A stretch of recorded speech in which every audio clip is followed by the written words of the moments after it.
reason the bottom layer is not in a good way for dissipation. Okay. Yeah, this is the first prototype. Oh yeah, that's If not many here, vias. this is open, not the ground. Yeah. On the bottom, and maybe this with blind vias is better. Why the ground stay on the base? Well, the bigger problem actually is, I mean, for sure you could have more through board vias there, but I think the bigger problem, if that's only the bottom layer, then you've got obviously this ring of IOs breaking the ground plane all the way around the chip. So you've really, that's the bigger problem here. You've got nothing, you know, you've got a very small bit of copper there and just the corners escaping that heat. So you really, if you want to, I mean, you don't have to do it this way. The other way of cooling the chip effectively is to install that top heatsink if you're overclocking, and then have some sort of airflow over it. But if you're going to use the bottom as a heatsink, then you really want to try and not have any obstruction to the ground plane on the bottom. And there you've got the ground plane pretty much broken all the way around. So that's not going to be effective for heat extraction. And in that case, you're fine with the number of vias you've got. It's not going to make much difference. I think you're going to have a bigger problem there with signal integrity, because you've got you haven't got a clean return ground for all the IOs. They're all having to sort of loop round and come in at the edges. Although you might have it on other layers, of course, that we can't see. These are But, Sorry, one moment, please. Yeah, sorry. Ma lo stesso.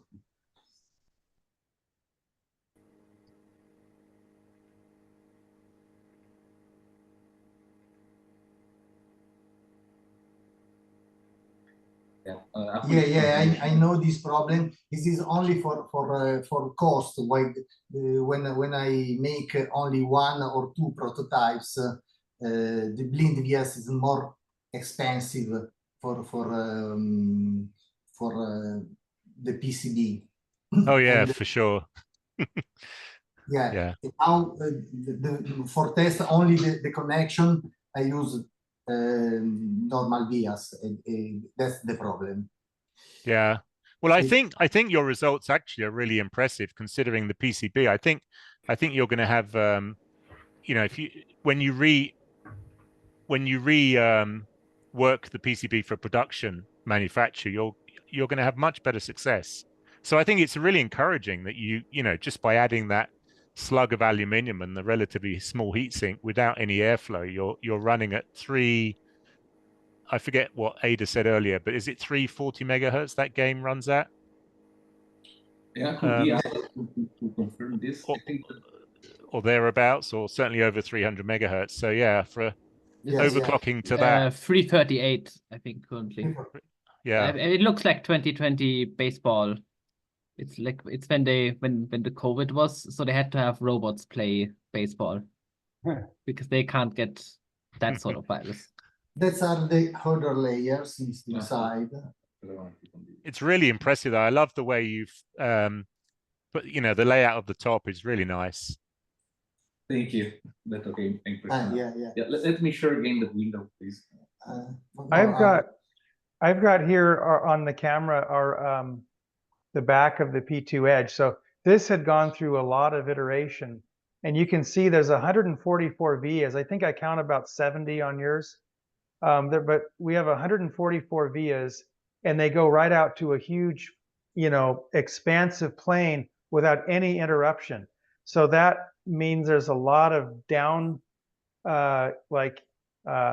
heat connection, a lot of thermal connection down to that bottom layer, and then it spreads all the way across the edge. And that's, so when Michael did this revision, our performance went way up. It was like, I think we got another safe like 20 megahertz or so, don't you, Michael?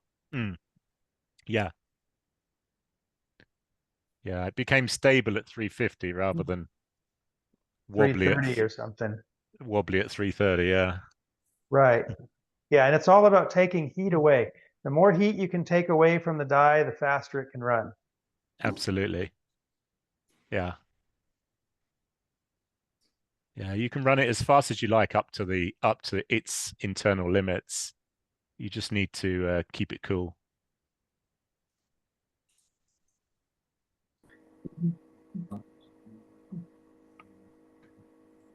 Sì. So And the theoretical maximum is what, 360 or so, Chip? I don't know. I've had it 'Cause you're- running about 420 once. I was hitting it with freeze spray, and it wouldn't run for very long, but Yeah. practically for like room temperature applications, you can get away with a good layout. I think 340 megahertz is safe. Yeah. What's up? So Massimo, what are your plans for the chip once you've experimented with this gaming device? Are you thinking about using it for some instrumentation hardware? Sorry, a quick translation, sorry. If I speak Italiano, quali sono I nostri piani per questa scheda, se pensiamo di usare anche per altro, Ma sì, solo per I giochi o per gli strumenti. ma di fatto, in fact, this card is not only for game. I put in the other side to the DB9 connector for joystick or some other, but really there are 8 or more output or input from the the Propeller 2 is possible use to connect some other thing in application. And also the expander here, the port 0 to 15. Yeah, it's not. It's free for the other little thing. I don't know. Yeah, it's not limited to gaming. It's great because the other work is great and really shows a lot. But I think we are going to use this board as development kits to test our new products when we try to implement them with the Propeller too. That's another possible use of this board for sure. It's similar to little personal computer, but have not operating system for the moment. Only the game and the other application, but not one OS, the operating system. Yeah. So you think later your work is to use it for some industrial bench equipment? Is that what you're thinking? Yeah, could be. Yeah, this is in fact our main business of the company. Yeah. We made custom electronics board for measurement instruments in the industry, like spectrometers and things like that. Well, we made a lot of different things. So yeah, one possible application is in some kind of instrumentation. Maybe with some nice LCD or things like that. And that's one possible solution. Yeah. Do you think this is because you mentioned you're building stuff with the P1 as well, the Propeller 1? Is this something that have you found a limitation with the Propeller 1, and so you're thinking about also using the Propeller 2? Yeah. I think that we hit the limits of the Propeller 1 chip in one of our projects. It was an analog to digital converter at high speed for a spectrometer. There we really used all the cogs at maximum speed, and the main limiting factor on this project was the slow way of sharing information, of sharing data between cogs. And this is a limit that I think we are not going to waive with the Propeller 2 chip. Because we can go really fast on each cog. Each cog can do what we need. It's a sort of FPGA application that we were able to do with the Propeller 1 chip, which was impressive. But at a certain point, we reach a stage where what was blocking us for going faster was the data exchange between the cogs. We were limited to the access to the hub memory. So this is one limit that I think it's not a limit anymore. There are another limit for some application like this is a video. And this is another, not a product, still not a product release yet. Yeah. Okay. But something else that we made with the Propeller 1 chip. Okay, is Star Trek like image for testing the batteries. In this case, the limitation is the memory. Why when I generate video or something like this, the memory is not so big. On the other limiting factor with Propeller 1 on some projects is the amount of memory, of course. Especially when you develop application with guys with rich graphical user interfaces, then you easily hit the limit. Yeah, of course, it's 32K, so it's also not the purpose of the chip, if we have to be honest. So when you try to do something like this, you quickly hit the limit when you try to develop a Windows-like application or things like that. But also the Propeller seems not to have this kind of limitation with the proper support, with the proper software support, of course, which is an important part. So no, yes. Yeah, please. Yeah. And you can have almost unlimited ADCs now, at least by comparison to the P1. So for instrument development, I do think it would be a great chip. Yeah, so I'm really interested to see what you come up with later.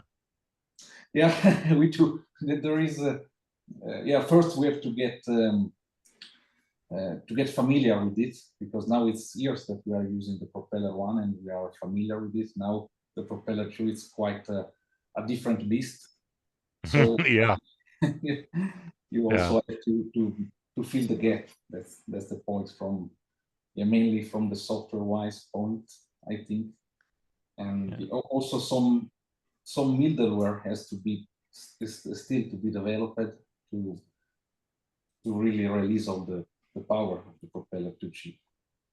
You know, about video, what kinds, we're fairly limited on what we can do with HDMI, right?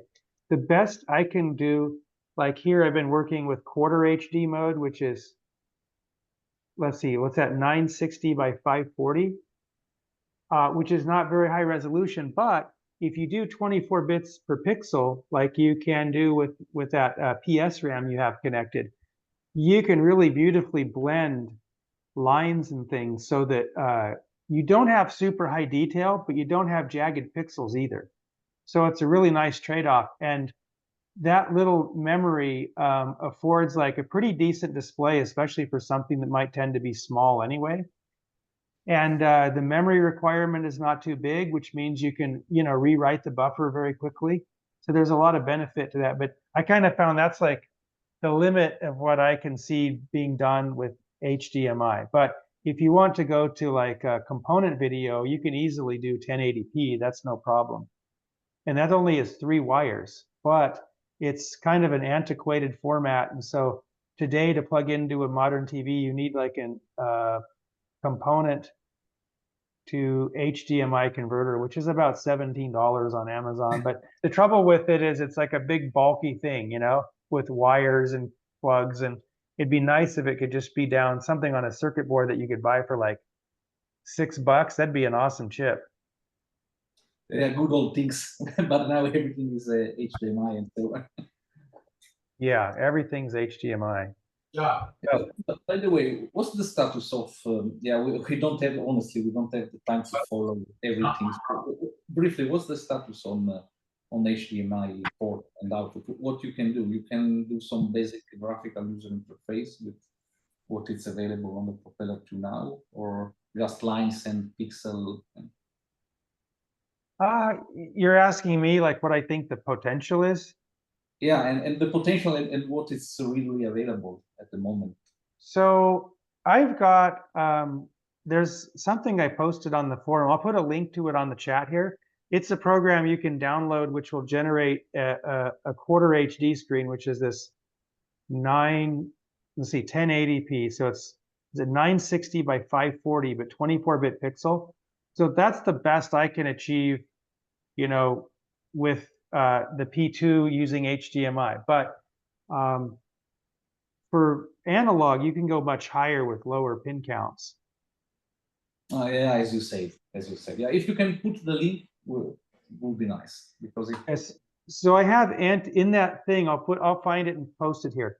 I have anti-aliased line drawing routines and anti-aliased text representation, which looks really good.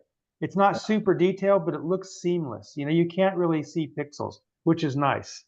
Yeah, I'm curious to see. We miss it. We miss a lot of things, but yeah, it would be nice to see. So yeah, you can I'll find next, at least you can have terminal-like user interfaces, I think. Chip, is that the small font stuff you're working on? No, it's the bigger font stuff. Okay. So medium-sized font. In fact, here, you know what? You should share that font stuff as well, if that's another example, because that was really nice with the smooth, with the anti-aliased edging, the rounded edges. Yeah, because I have this crazy goal that not many, well, a few nuts think is worthy, but many other people say, forget it. Nobody cares about this. Nobody wants it. But I really want to make a standalone computer out of the P2 so that you can work on it and not need any PC or anything, you know, kind of like a Raspberry Pi, but, you know, it wouldn't be as complicated as a Raspberry Pi, but I like the idea of standalone because today working on the PC is like watching television. You know, there's distractions every 2 seconds and it's hard to focus. So it's a lot more restive to work on a dedicated system that doesn't have all the interruptions. It keeps your mind more focused on what you're doing. But I might just lack discipline. That could be my problem.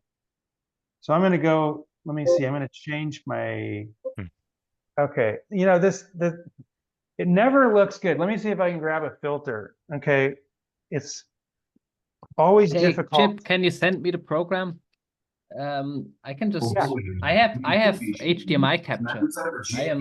Okay. Yes.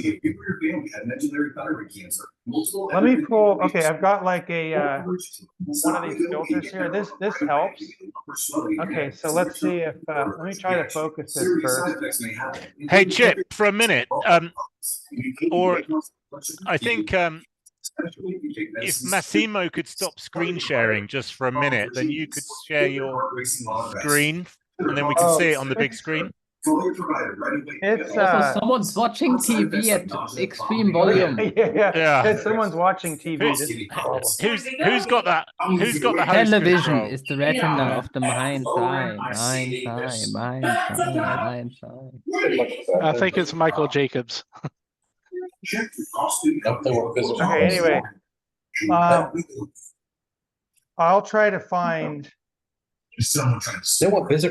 Okay, let me turn this thing off. This camera doesn't really do it justice at all.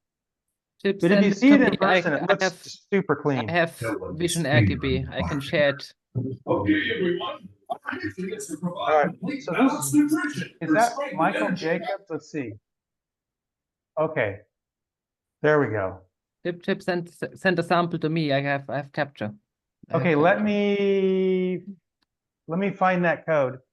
I posted it on the forum, but I got to discover where I put it.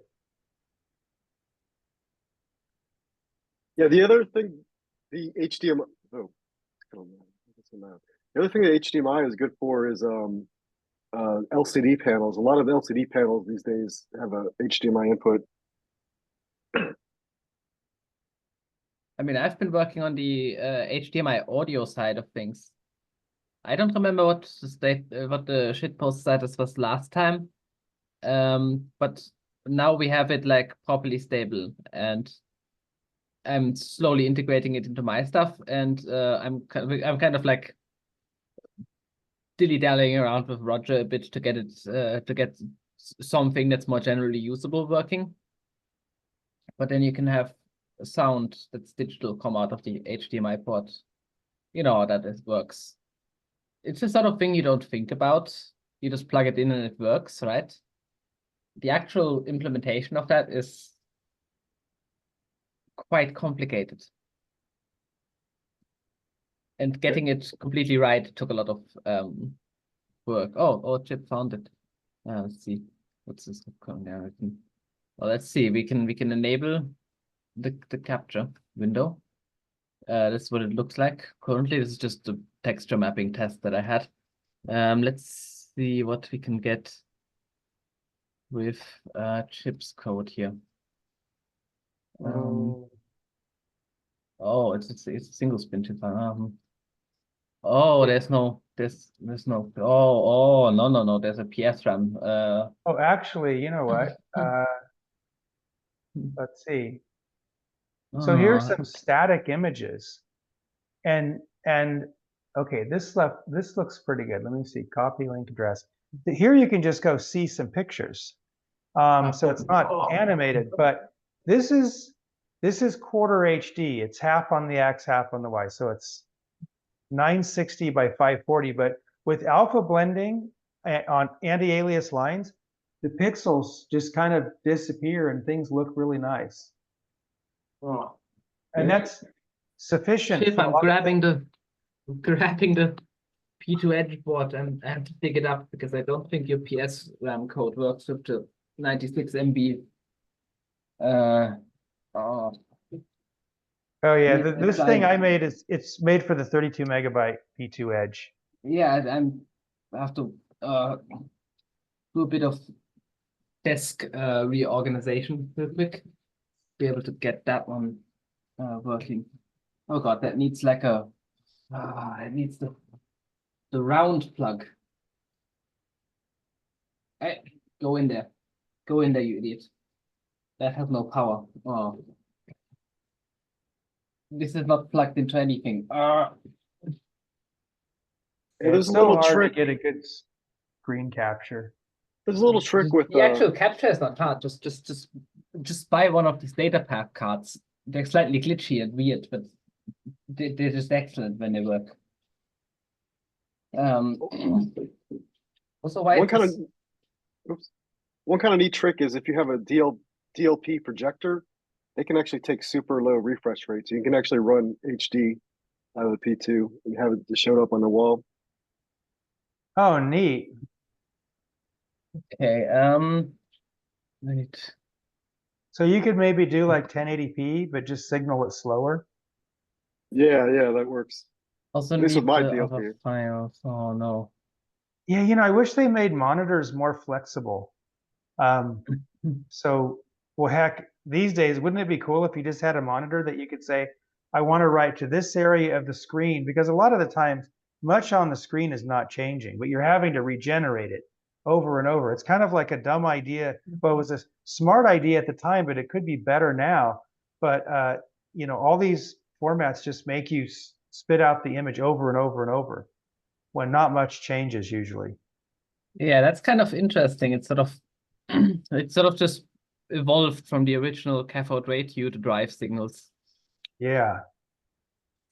Even though that's not necessarily needed anymore. Then again, it's probably just simpler this way. If you just, because otherwise you get into the problem where it gets more complicated, and then different monitors would have a slightly different implementation, and then stuff would start glitching up. Right. And you wouldn't want that, so No, but like if they just had a USB 1.1 screen mode where you could just selectively write to portions of a screen and leave it there, that'd be great.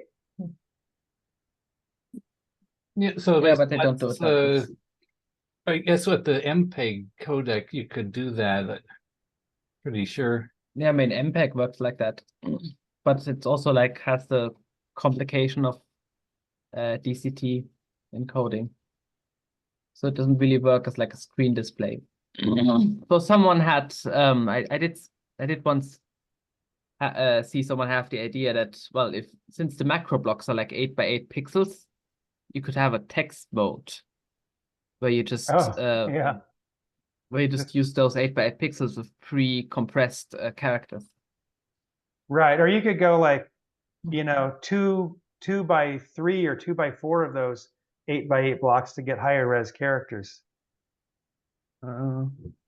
Yeah, or the thing is, like, you know, if you're not updating the whole screen, then, you know, basically like you could just, you know, cache each of the blocks or so that aren't being updated, you know, and then so you'd be storing them in compressed representation, and it wouldn't, you know, you wouldn't have to have a full uncompressed frame buffer.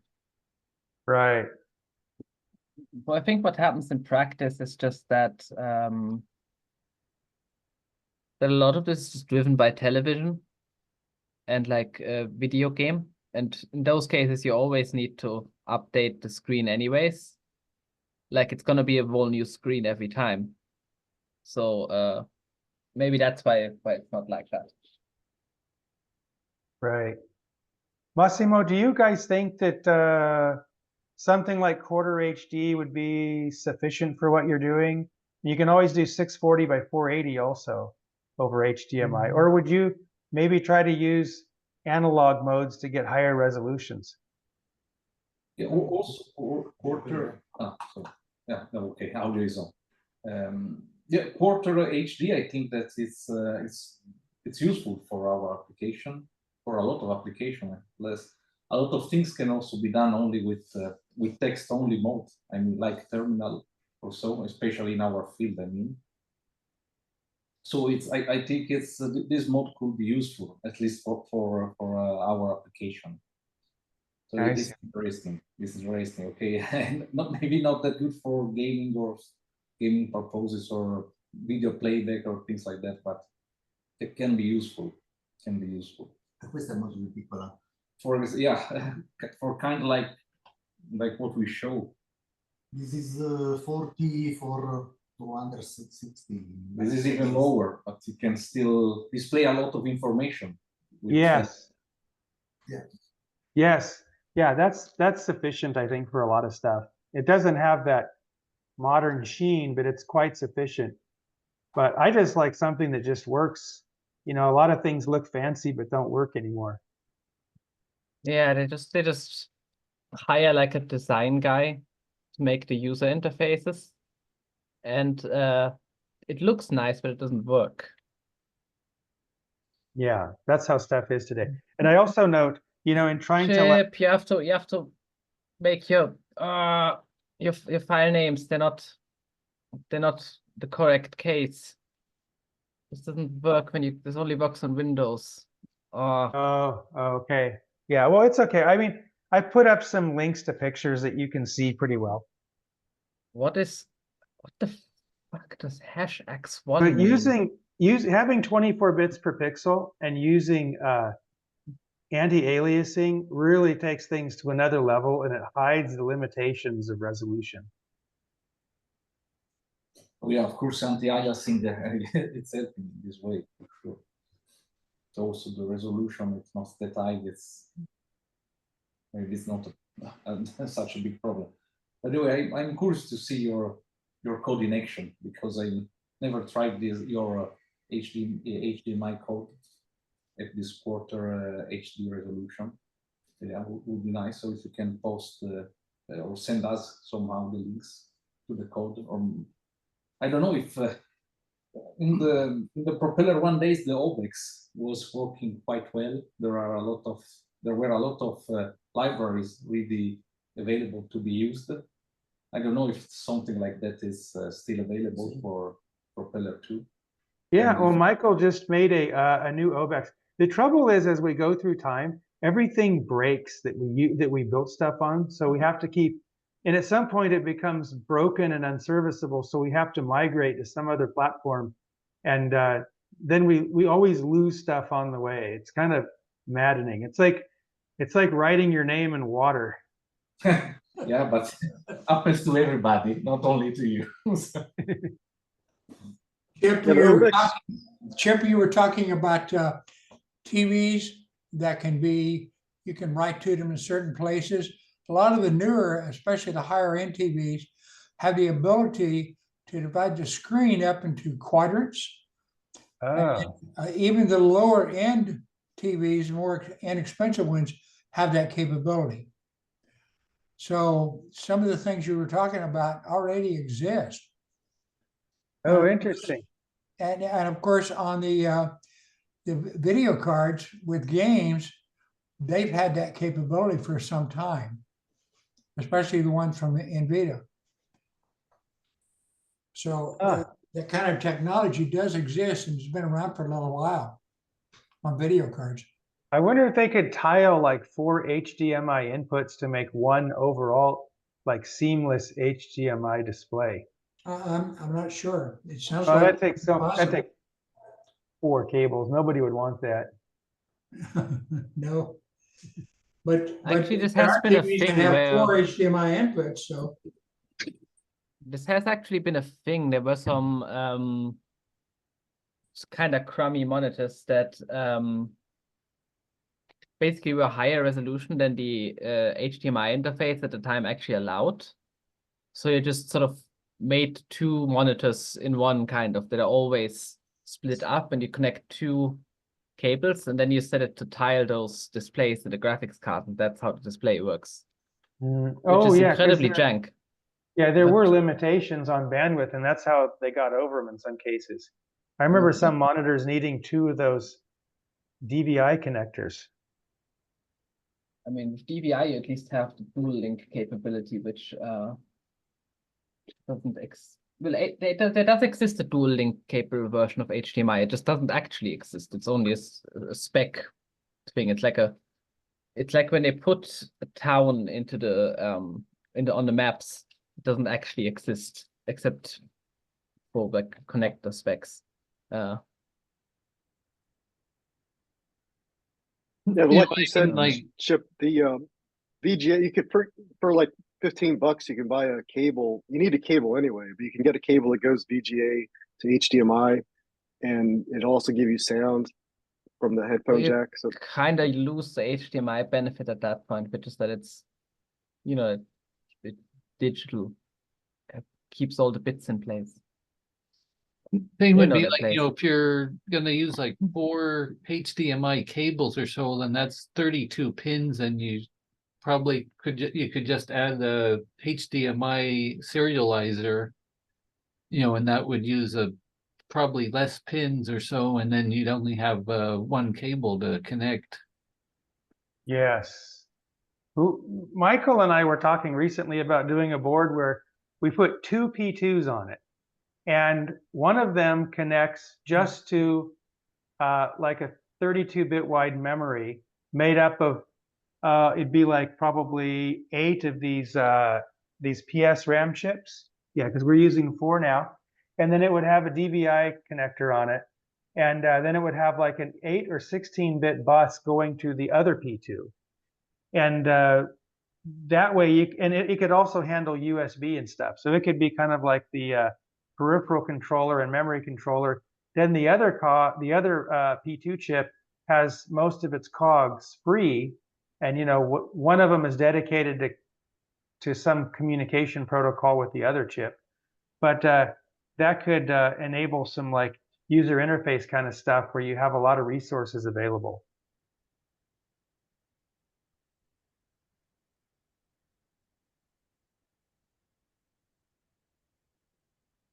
Could be good as a base for a standalone I am PC. still fighting with the code. It is horrible. For Massimo, I just pasted into your forum thread with the links from Chip. Oh, thank So you very there's much. some examples there of his font anti-aliasing. And I also noted that his PNut zip file also contains quite a good number of demos that he's written. Well, I think some of them have bit rotted. I've tried to compile one of them and it didn't work with the latest compiler version. Maybe, Chip, are you not keeping your demos up to date? Maybe not. But I gotta go there's through. a lot of good stuff in there though, so it's worth having as a reference. I'll add it to my list to go through and check them all. Thank you, Michael. Incidentally, for Massimo, Ken passed on his huge appreciation. He's well impressed with what you've done. He had to run out earlier, but he's very impressed with what you've done and wanted to pass on his appreciation for your demo.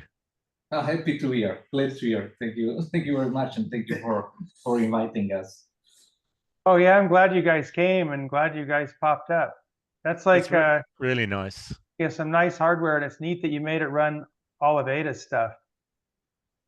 Yeah. Perfecto. Thank you. Yeah, maybe there is there are some small things that maybe we can discuss about this board, especially some minor problems that we have, and maybe you can help us. So, for example, we attached USB hub to be able to use 2 USB ports, but for some reason only one is working. But I know that Ada was playing with two joypads. This is you have a problem with the USB port? Yeah. So we are wondering why we are not able to have two working joysticks. So if you plug the controller into the second port, it doesn't work. Yeah, exactly. So I don't know if you checked like the connection. And if it's for a hub, then it should really just be the connection between the hub and the port.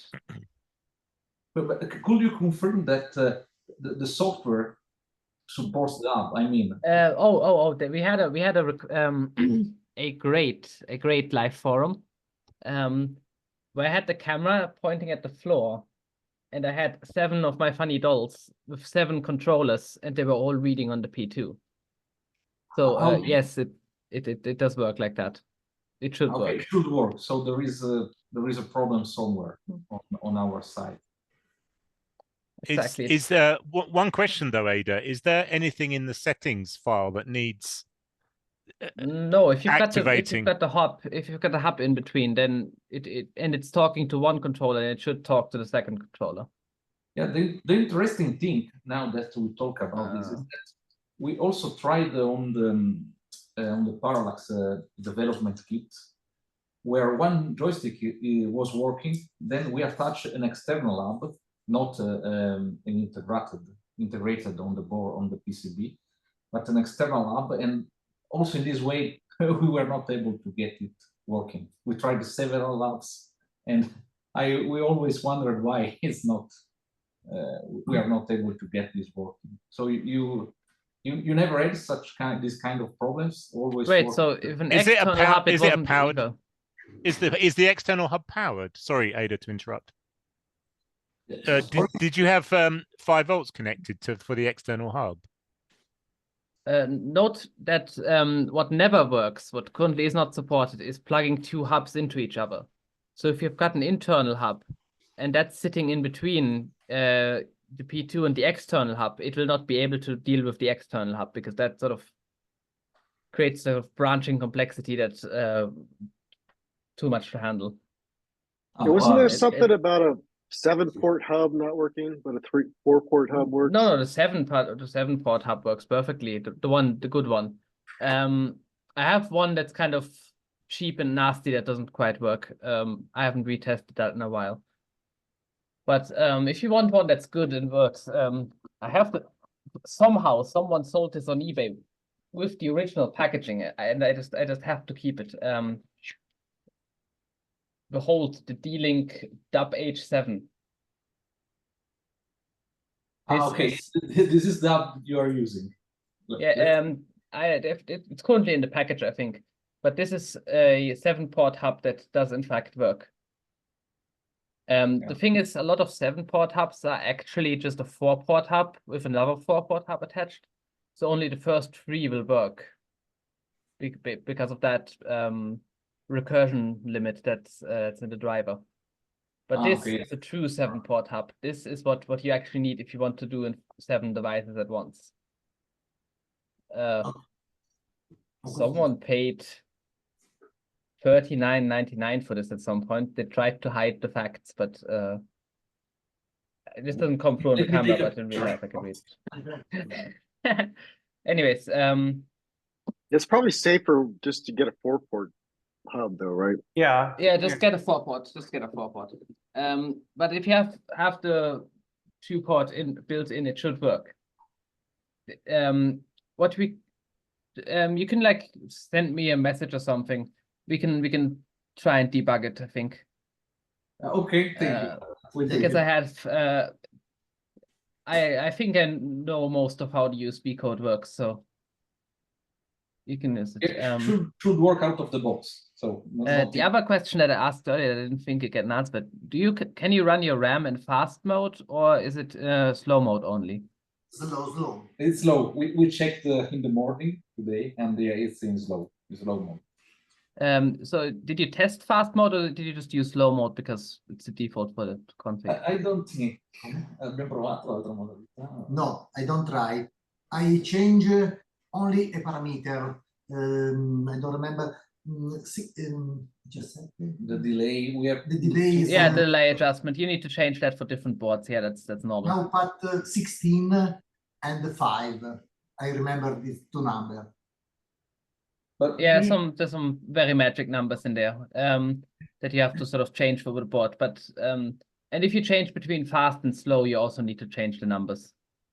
Okay, but is a guesstimate work, or do you have any suggestion of the values?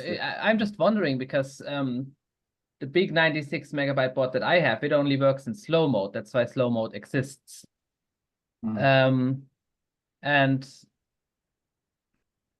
yeah, if it's right next to the P2 on the same board and nicely laid out, it should be able to do fast mode, which with the 8-bit bus, you kind of at a disadvantage to begin with in terms of bandwidth. So fast mode gives you back that 50%. More. Basically, if it's in slow mode, it does 1 byte every 3 cycles. If it's in fast mode, it does 1 byte every 2 cycles. Okay, yeah, so it's quite a different bandwidth. Yeah, it's a pretty big difference. The emulator doesn't really take advantage of it. It to some extent, yes, there's some situations where it works just very slightly better, but it mostly just doesn't need that much. And it mostly has more to do with like the latency of the access, because each access is very small. Whereas if you do something like a video buffer, that does large transfers, so it needs the bandwidth, or benefits from the bandwidth. Could be useful for sure. Because if you think about it, if you're doing a 32-bit frame buffer, that's 3 by 4. You actually can't do that in 10 cycles per pixel, because you need 12 cycles to fetch the byte, to fetch the 4 bytes. You could do 16-bit, of course. But that still eats up a lot of bandwidth. And of course, if you do fast mode, everything is fast and nice. Fast mode. It's the native mode, probably, kind of. Yeah, so that's the thing. Yeah, by the way, I'm still at a loss as to what is wrong with Chip's code. I do not get a signal on the Vision RGB. I am highly sad. It uses 0 through 7. Well, at least I don't know how that's. I've changed it because okay. And you've got a P2 Edge 32 megabyte, right?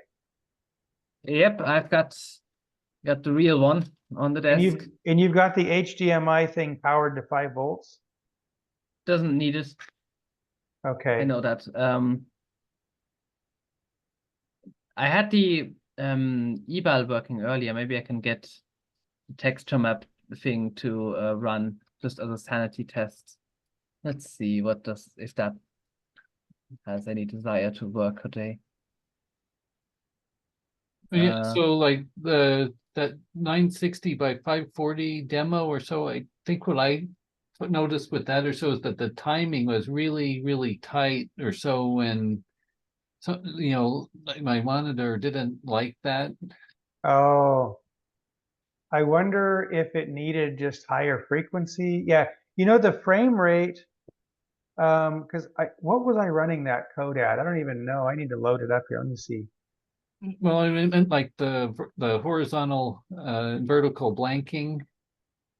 Oh, yeah. I really minimized those to be able to get a lot of time to just send the screen pixels. So yeah, I might have gone under some threshold that didn't work on some monitors. Yeah, I need to know. Ultimately I need to figure out where that limit is, and then not cross it so that we can still work. Yeah, if you want to do the funny packets, you kind of need at least 32 of the same blanking. So that's kind of another thing. Oh, for audio? For audio and other sorts of gubbins. Yes. Because the packet is 32 pixels long and you don't want to change the sync in between the packet. You can do it, but it will give you a headache if you try to do it. So you need 32 blanks. Let's see. HDMI 960 by 540. Let me look at that thing.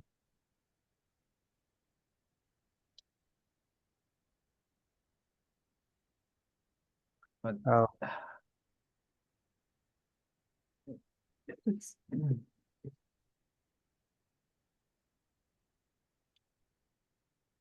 Your cursed Vision RGB is refusing to cooperate today. I can't get anything to capture now from the edge.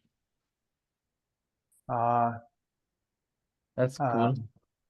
I like that. Is it plugged in correctly? It must be.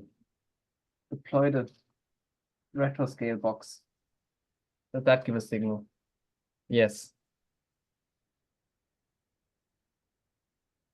Let's see. Oh, it's a super tiny driver, but it let's see. It looks like it has 4 pixels before the horizontal sync, 8 pixels for the sync, 4 pixels after the sync before the visible, and then it does the visible, and then for the vertical timing, let's see.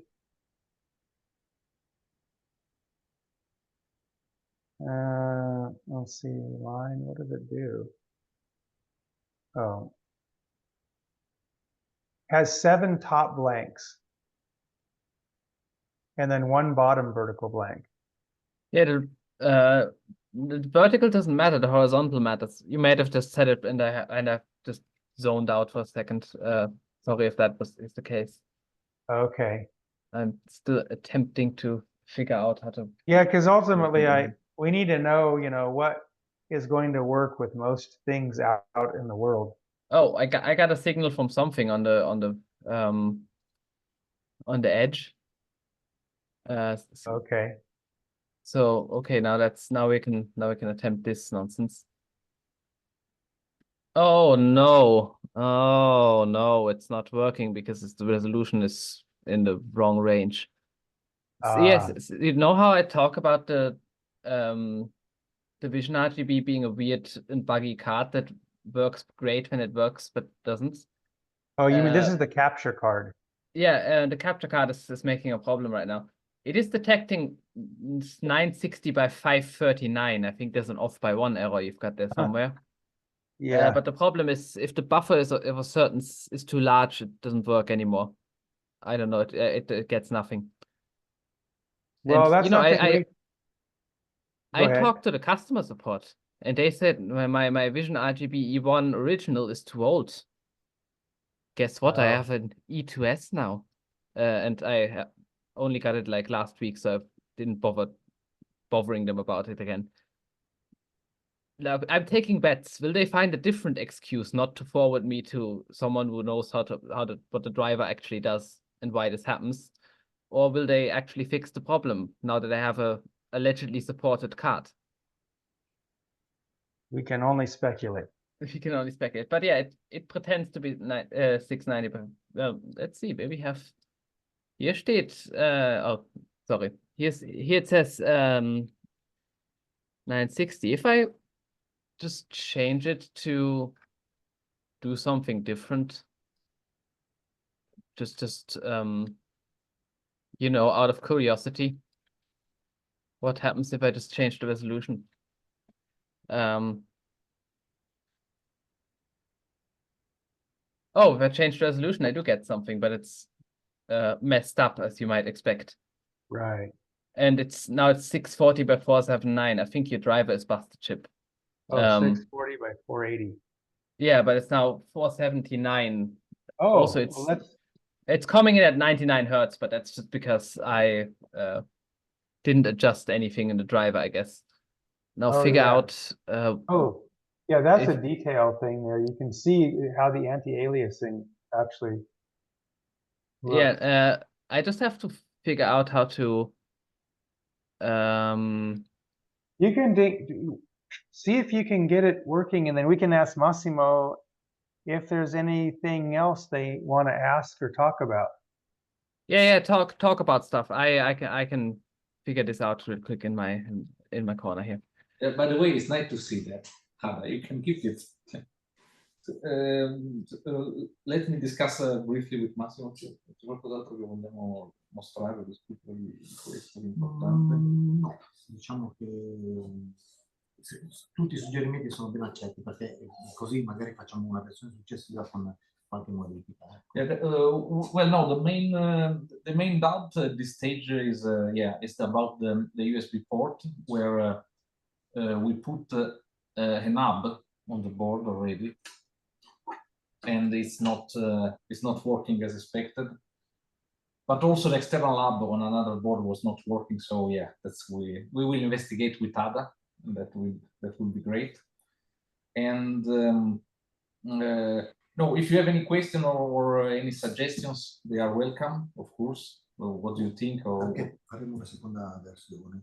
Yeah, because now this, of course, is only a prototype, the first prototype, and we are going to make a second one, maybe more definitive, if not the last one, with better dissipation, with better underneath dissipation, for example, and hopefully with working USB hub. And but yes, again, you can hit me up and get some. I can help make it work. Maybe we can send you a board. It's easier. Oh yeah, I would love to have a board like this that's like compact and convenient. And we love to send you one. So yeah, that would be great if we can collaborate. Also probably togliamo questo qua, questo lead switch per il sistema di boot. Per selezionare. Sì, e aggiungiamo una funzione che si butta da qua con l'SD. Michael, do you have a link you can send them that is like the Gerber for the circuit board layout, so they can see how the vias and the rear? I think they know, but it might be helpful just to see. Yeah, sure thing. I'll send it to you through the forum. Okay. Okay, that's looking better, Ada, but you know, it still looks really still looks kind of grainy. I mean, you can kind of see the anti-aliasing. I mean, there's some glitches happening. I don't know why that is, but I can scale it up a little bit. Maybe that helps it. That looks nice, better. Yeah, now it's a bit. Now I've just doubled it up in size. Yeah, so you see that thing, that pill that's like spinning around. That's 8 by 8 pixels per actual pixel. So this is what's happening at the pixel level, but it's expanding it so you can see, but you can see how gradients are used. And when Yeah, you we see it can- at 1x, it looks really nice. Actually, much better than what we're seeing here, because I think the capture card can't quite do it justice. What your eyes see No, is the way capture better. card can. The capture card can. It's just the zoom compression and also the fact that something's glitching out real bad. Yeah. Yeah, it's not making justice. I'm sure that it will look better on a real maybe smaller screen, HDMI screen. We also are looking at it in a very zoomed way. I mean, the capture is really good. It is 1-to-1 what comes out of the HDMI. It's really good. Yeah. So you've got this down to 640 by 480 now? Yeah, very hackily. Like it's going at 99 hertz refresh rate. Okay. Which is maybe what causes the glitches. But the Vision RGB takes it. I say great card when it wants to work. Yeah. But it decides whomst it wants to work for. I think it works better if you're using Windows. Oh, this one doesn't have the text. This one doesn't have the text. Yeah, I have a bunch of them. Let's see. There's a because there's another file in the folder, right? No, I moved it there. We are not getting out of this without severe confusion, huh? Let's see. Let's stop that for some reason. That this is the annoying thing about the Edge. I think it has to do with like rev D of the prop plug, but it's annoying. When I close the terminal, it kills the program. It doesn't do this with the eval. It does kill the eval. It does get killed if and this is bizarre. If I start a Windows application in Wine, I guess it scans the serial ports and that then kills the eval. Bizarre. Let's see. Does this want to work? No. Evidently not. Oh, we have to change it to pin 16, otherwise it won't work. Because there we go. No, that's a different one. That's a Bezier curve. Oh yeah, that's also horribly glitching at 99 hertz. I was just looking up Bezier curves the other day. Oh, very funky things there. Kind of interesting because they kind of exist everywhere around you, right? Like every sort of computer-aided design application uses Bezier curves for its like when you want something that's not just a circular arc. right. So there's probably tons of objects that use these quadratic or cubic curves that are just in your house. Like it's the entire world defined by 4 control points. Anyways, rambling. That almost looks like a screensaver. Yeah, that is just like the Windows Vista screensaver. Yeah. Well, that's gonna be good for the standalone system. You need a screensaver, right? Yeah, of course.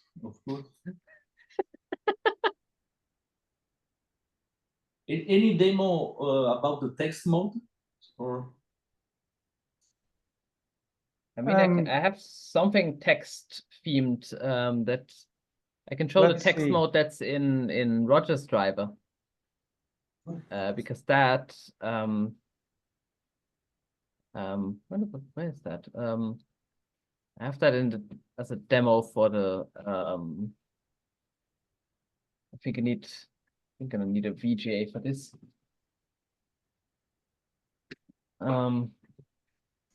Just cannibalize some ports of the eval. Ow. The pointy at the bottom. It hurts. It hurts my fingers.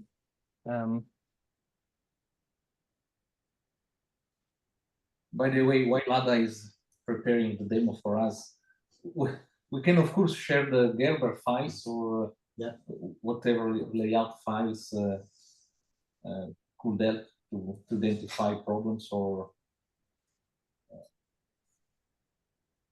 for anything else. Of course, we will post something on the forum for sure, so you can have your advice on this side too. Yeah, what did you use for the CAD? Was that KeyCAD or Eagle or what do you got? It's it's an old software. Yeah. An old version of the software. It's the Propeller 99, if I'm correct. Yeah. Il precursore di Altium. Now it's the Altium. Maybe you know Altium. Altium. Okay. Yeah. It's the ancestor of Altium. Or maybe I see. maybe there are same conversion for Possiamo convertirlo. maybe. Gerber non c'è problema, ma maybe. Devo cercare. Yeah, for sure we can export Gerber files and a few other formats. We can check on the software what we can do. Do you have any preferences on the format?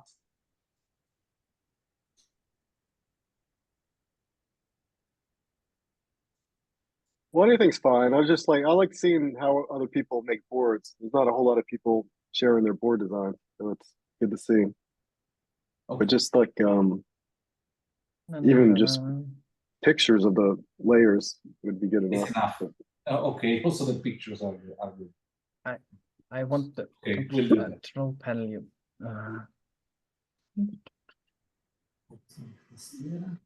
There we go. That's untext mode. Yeah, also with a nice USB keyboard attached, maybe. I don't have the keyboard. I have to pull it. It's on the desk somewhere else. Maybe attach the keyboard. That's gonna be useful. For some reason, it's something very annoying happens when Zoom captures a window. It puts this green border on it, and that sort of cuts into the thing, and that's why you can't see the whole screen. It's just No, but it's just Zoom having a good normal enough. one. It's good enough. We can connect the keyboard.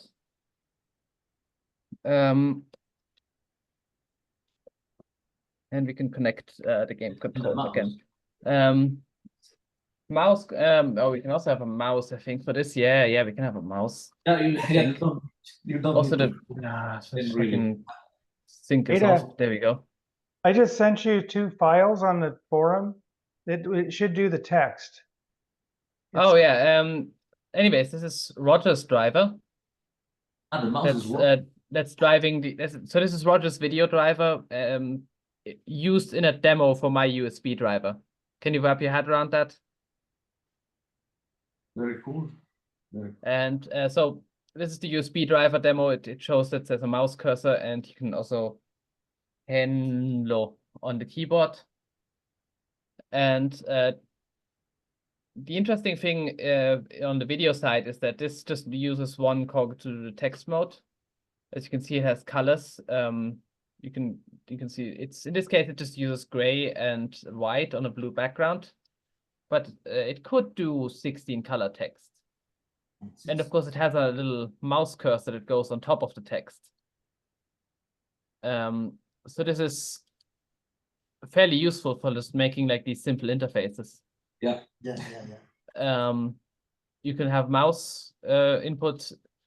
In fact, there's a special little communication between the USB driver and the video driver that will update this mouse cursor automatically. Like you don't have to go ask the USB driver what's the mouse position and then put it into the video driver. You can connect them together and it will do it automatically. So even if your main program is busy, the mouse will still be responsive. And by responsive, by responsive, I really mean responsive, because the USB driver, it's designed for hardcore gaming, of course. So what it does is it always forces all the peripherals to 1000 hertz polling. Most USB devices are set to 125 in the descriptor, 125 hertz, which is kind of unfortunate because it's has a weird beat frequency of 60 hertz if you think about it. Because your screen refreshes at 60 hertz, your input's pull at 125. There's a annoying sort of beat frequency between that. Yeah. So however, there's nothing that stops you from just forcing it from doing an in request on every USB frame. And that's what I do. And that causes everything to work super smoothly and with no lag at all. Of course, on this capture window, there's a bit of lag because it's a capture window, but the actual, if you do it on an actual monitor, it's super smooth and great. Yeah, great. It's great. And this is actually with the yeah. Let me enable. You know, you could anti-alias that, and it would look way smoother. So that's with the keyboard that has the hub built in. Watch the February live forum recording for a very funny moment where I talk about the color scheme of the keyboard and then have an interesting realization in real time. February 2024. Anyways, that's that. Let's see what amazing thing that Chip has sent us. If I can figure out which button. So what you got to do is use this line draw anti-alias.spin to, but you got to bring in this other file. I sent you the files. It's called text_4.spin2, and then there's 3 font files. And so put all this in the directory, and then you should be able to compile what you just left off on. Let's see what we can get from that. Sorry, it's kind of a mess. Those are the files. We are doing things as we go. Let's see where does it say the pin? Because oh no, now I've swapped it to VGA. I have to swap the thing again. Believe it or not. Also where? No, that's not. I need this file as well, right? Oh, that file. Well, there's 3 font files and then a sub file called text4 and then a new top level file. Yeah, I have to rename that one, so otherwise we're gonna get confused. Yeah, I'm sorry. I would become too scatterbrained, but I think you can do this. Oh no, I have a lot of scatterbrained random examples. Oh, there we go. There's some more files. Let's see, where does this? Yeah, one thing I want to figure out, I'm hoping this might show, is how to use a anti-alias font on a colored background. I haven't figured that out yet. But like, that's what this does. It blends each pixel. What it does, it looks up the back. Well, you have some opacity factor, right, which is an 8-bit value. And then what you do is you alpha blend. If it's anything other than FF, you have to alpha blend with the background pixel. So you have to look up the background pixel, blend it, and then write it back. Okay, yeah. So this does that. That's great to know, because I have having trouble figuring out how to do that. Yeah, it's a lot of monkey motion, but it works. I mean, that's how you kind of have to do it.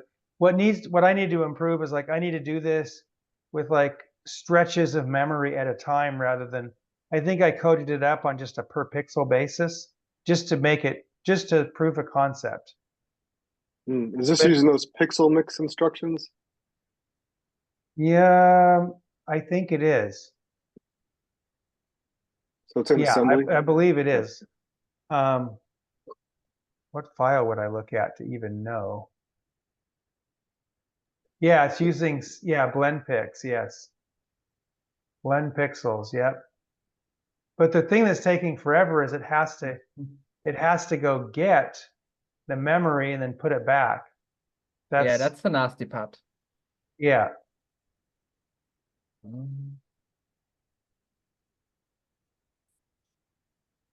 I'll set this to, oh no, I hate this capture application. Sometimes the window just moves by its under its own idea. I think they tried to make it so you can drag the window anyways. Like you can just click and drag it. Yeah. But the operating system also does that. So it kind of moves like twice. And so it just speeds up your screen. What I This was is all- doing, oh, go ahead. No, I'm just complaining about stupid video drivers again. Why is What it, I was, why is what it I not was- doing it again? Oh no, that's not it. Ada will figure it out in a minute, I think.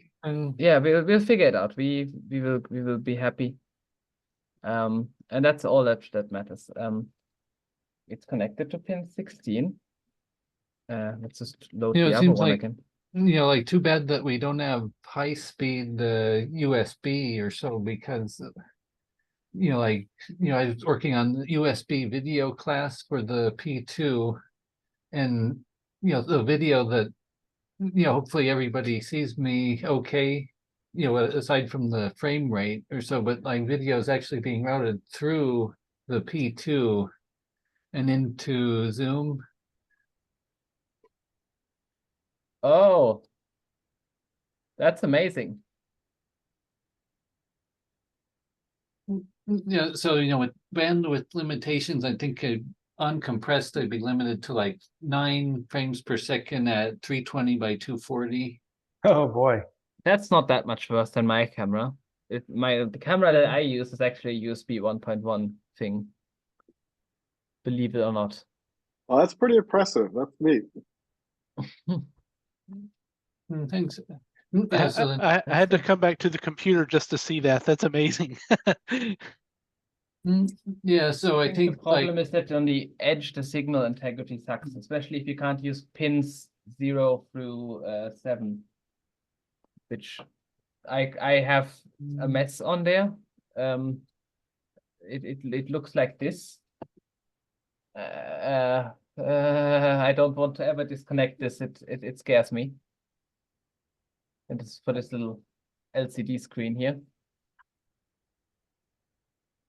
Using an optional battery NPQM91D and LCD screen off.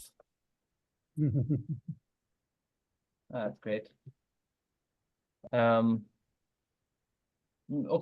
we're gonna attempt surgery here and unplug those 8 pins here.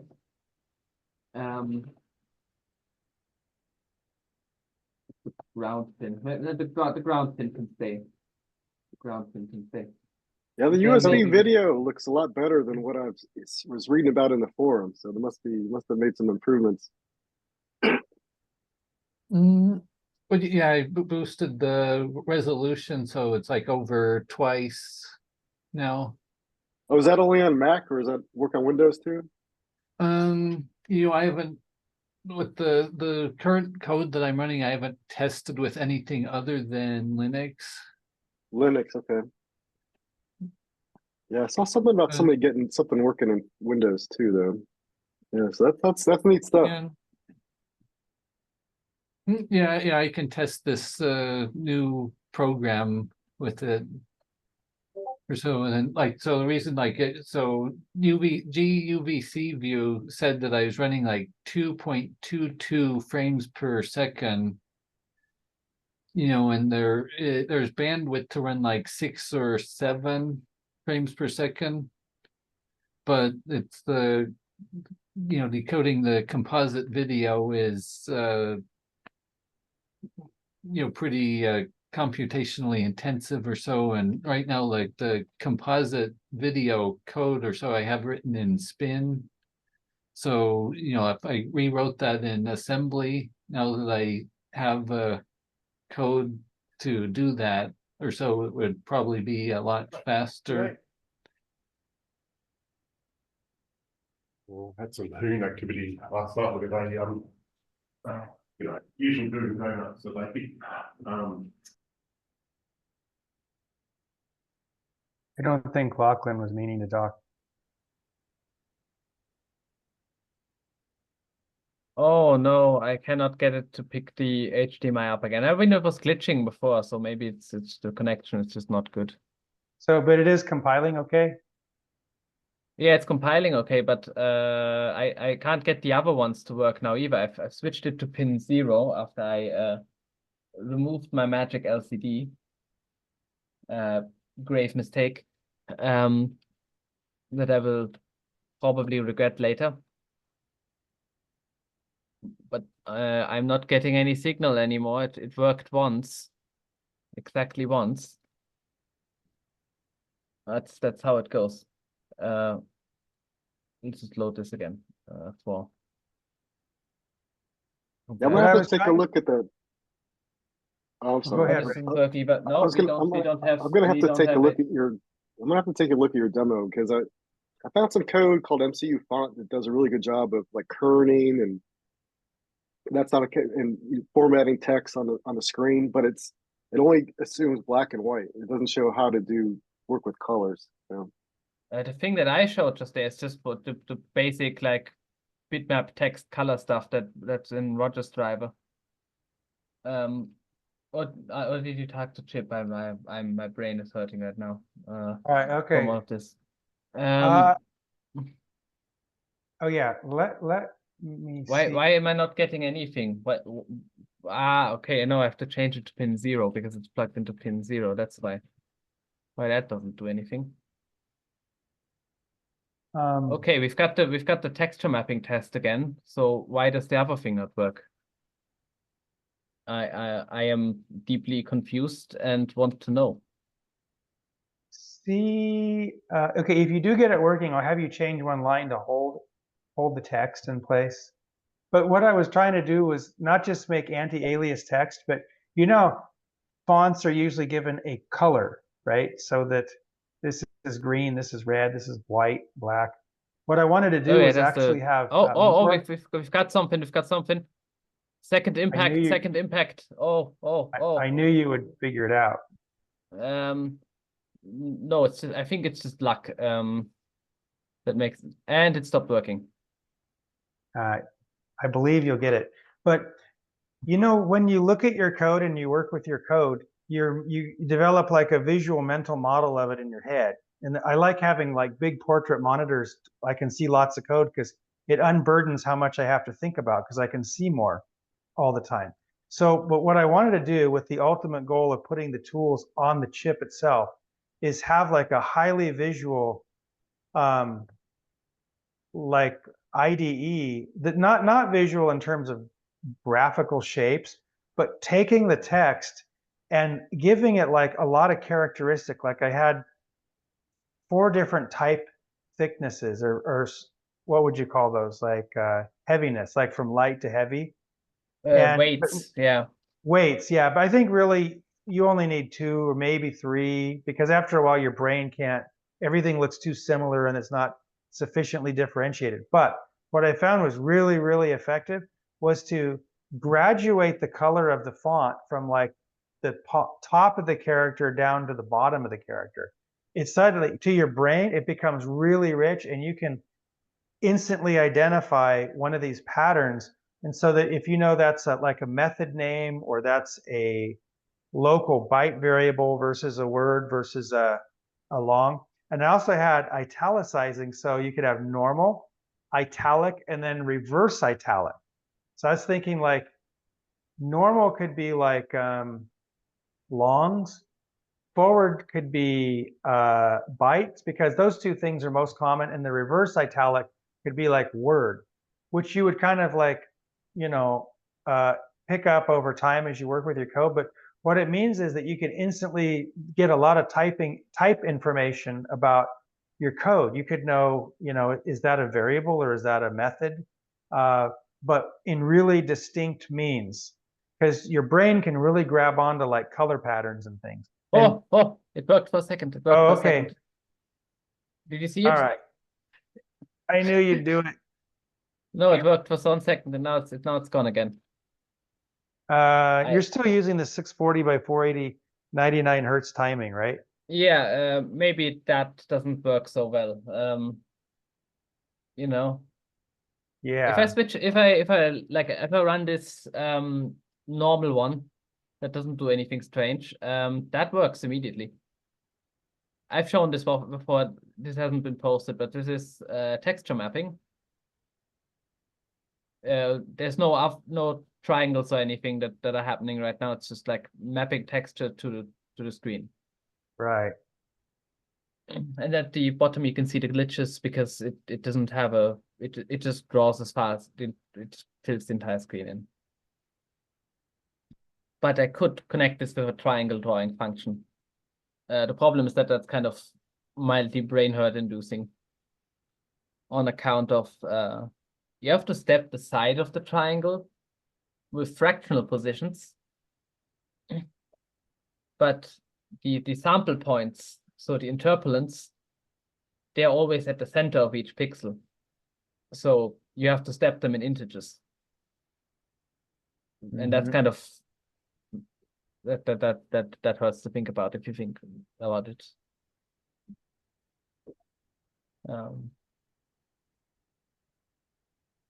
But yeah, that one gets a signal, but this one doesn't. Oh, yeah. Okay, here we go. All right. No, it's gone again. Oh, okay. Well, here, let's freeze it at where we want to see it. Do you see the thing called show_text? Show_text. This is the wrong file that I'm looking at. It's the line draw anti-alias.spin2. Show_text. Yeah. So see, there's a wait millisecond 5,000.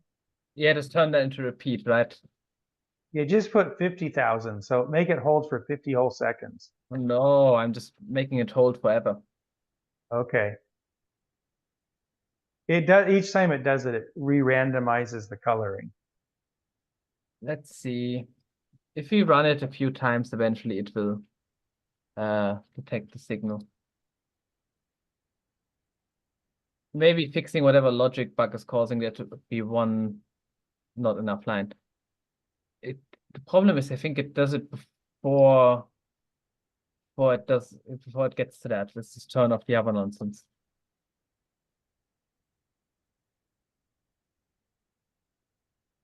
Whoa. We can take a screenshot. Okay, there you go. Oh, that actually, for some reason, that is actually stable. Yeah. For 5 seconds. But I took a screenshot. I took a screenshot. I am so in the moment that I took a screenshot. It's still not capturing the dynamic, like it doesn't look as dynamic as it does on my screen here. It looks, you kind of get the idea, 5 seconds. The color gradients aren't so pronounced as they are here. Well, that shouldn't happen because this is one-to-one capture. Could there be some kind of like gamma difference or something? Well, that must be your monitor. Yeah, I can. Quick, Gwen view. What button do I press? Left. There you go. Okay. Yeah, so it's, see, it's on my screen, it's like all the color graduations are like really gradual. I mean, they're smooth, whereas I mean, actually, Zoom screen share probably fucks it up. No, it looks pretty decent, but you can see there that like here it says pub and it looks like it's on fire. Yeah, this looks really good when you zoom into it.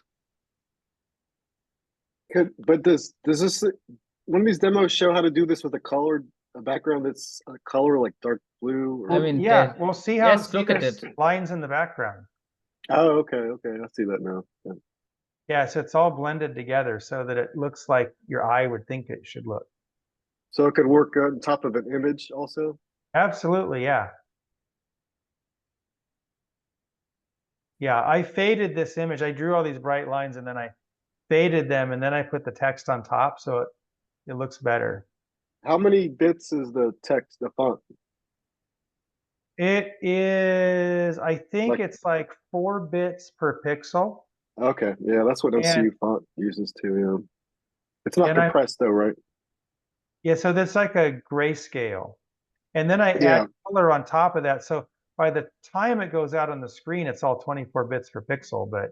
Wonder what that would look like with 16 bits. Yeah, so the MCU font program, it also does 4 bits per pixel, but it also compresses the font, which seems unneeded for P2. So you just figure out how to... That's never not needed. Never not needed. Can you get it to like 1-to-1 pixel so that the effect is right? Yeah, that's 1-to-1. That's But it won't be wonderful. one-to-one for you because it's getting scrunched by whatever Oh, horrible right. compression that's Maybe gonna go play just a out. little bigger.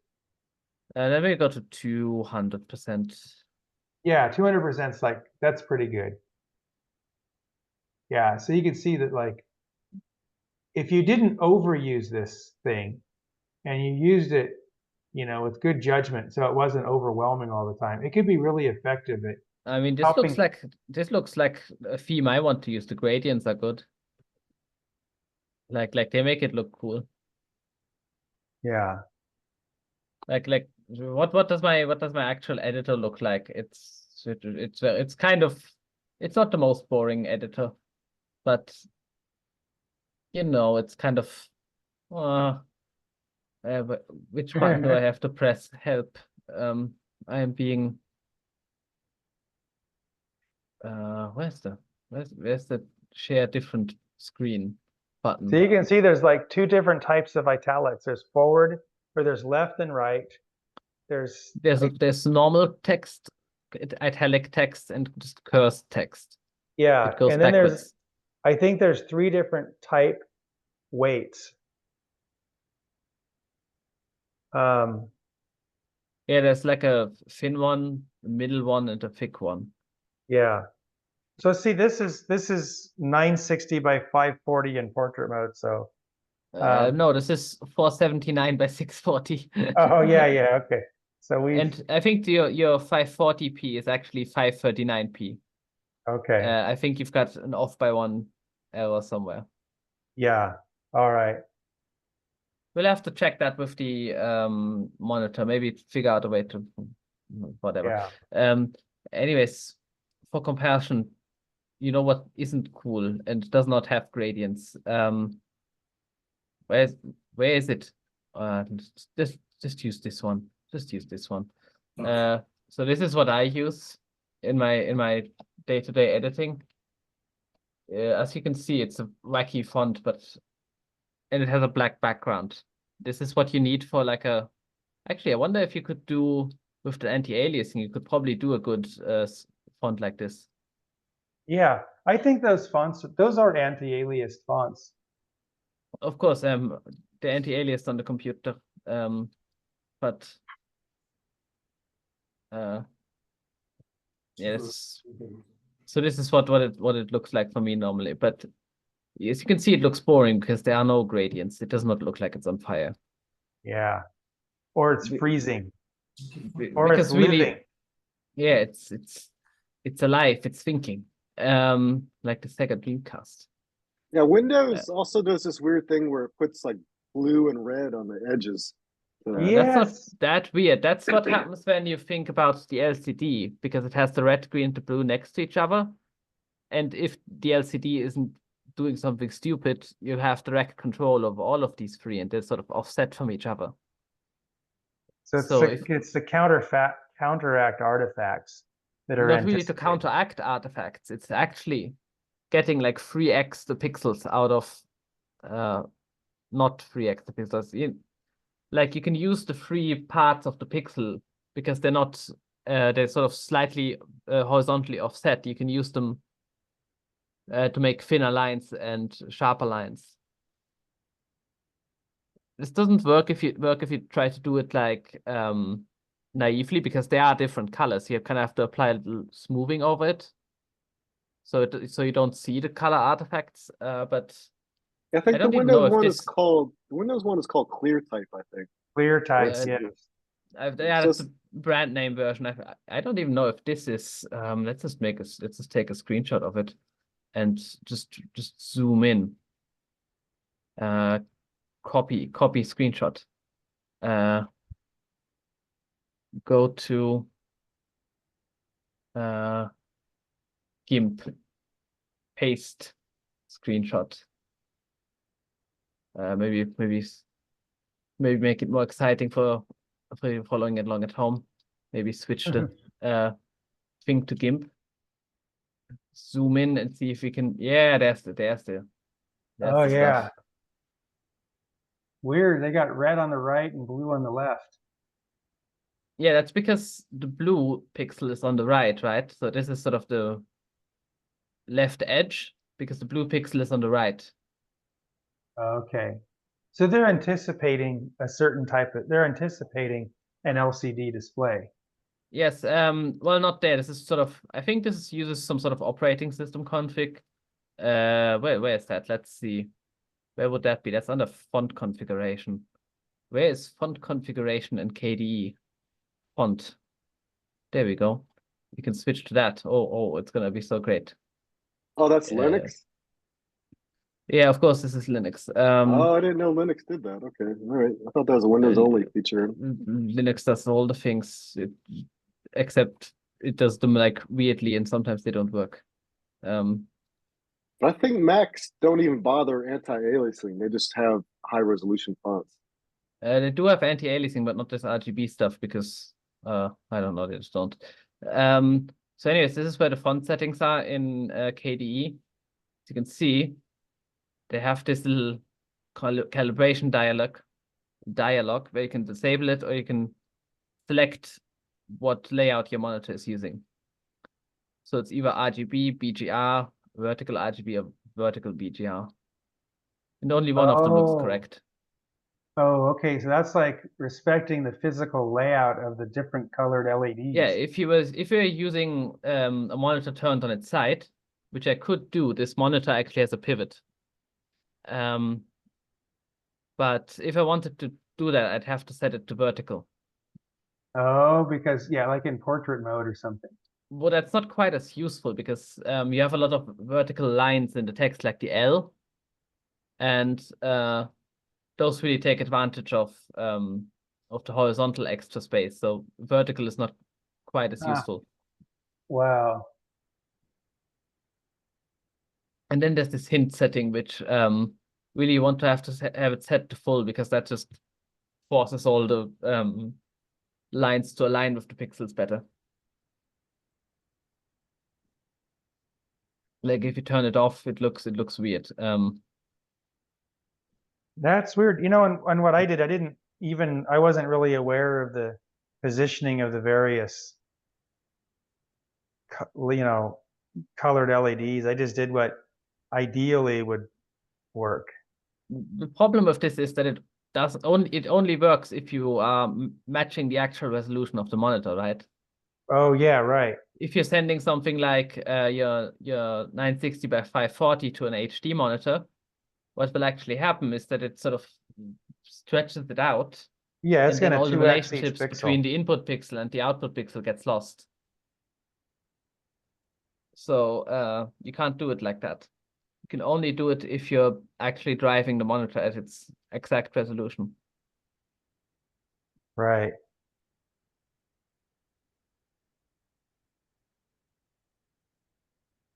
Well, I had a comment for you, Chip, just because you said something earlier, but it sounded like I know you're always interested in on-chip programming, and a MicroPython can actually do that. So you can be computerless and program. Oh wow. But do you mean the MicroPython implementation that exists now that was made by the Australian guys, or some other implementation? I think any of them could do it in principle, but Eric Smith has the Py editor, which is kind of what you need. You need a text editor, but maybe what you're showing here is really nice though. So maybe the text editor could exist outside of MicroPython, and you just create your Python script, but then you switch into MicroPython to run it. Because the text editor that's there is Py, and it works, but it's not exactly pretty or nice. But what you're showing here, if you can make a text editor that way, that'd be pretty cool. Yeah, that's kind of about the REPL, mate. Yeah, Ray. We've been down that path, and we ended up putting the editor in a separate cog, so it was like on the P2 side, and it could edit. That way, you've got nice, fast response, and you could use the P2 USB objects. Now with MicroPython having USB options internally, there's other ways to do it. But yeah, that older version, that 1.13 that we did, had a P2 based text editor with colorization and things like that. Oh, I didn't know that. Okay, all right, yeah, that's cool. Yeah, that's probably the way to do it. She had it running side by side, like MicroPython was running side by side with the editor. Yeah, and of course, I mean, all the programs end up going in through the REPL one way or another anyway. So, yeah, it was a nice experience, like the having the P2 like do the user facing stuff, I guess, and then having the MicroPython for its libraries. That was super useful.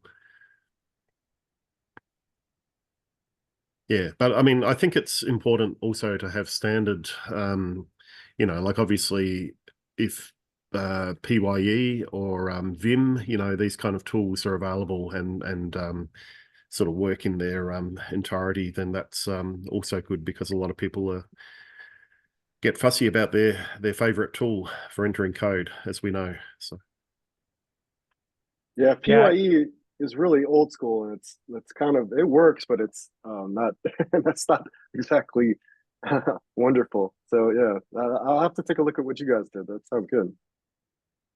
yeah, we'll dig up some old links or videos or whatever, but it's not like none of this stuff is difficult. It's not too difficult. Like you know, you've probably found yourself, or you know, Brian found it. Just takes a little bit of effort, but you can get some pretty good results for a little bit of coding. So yeah.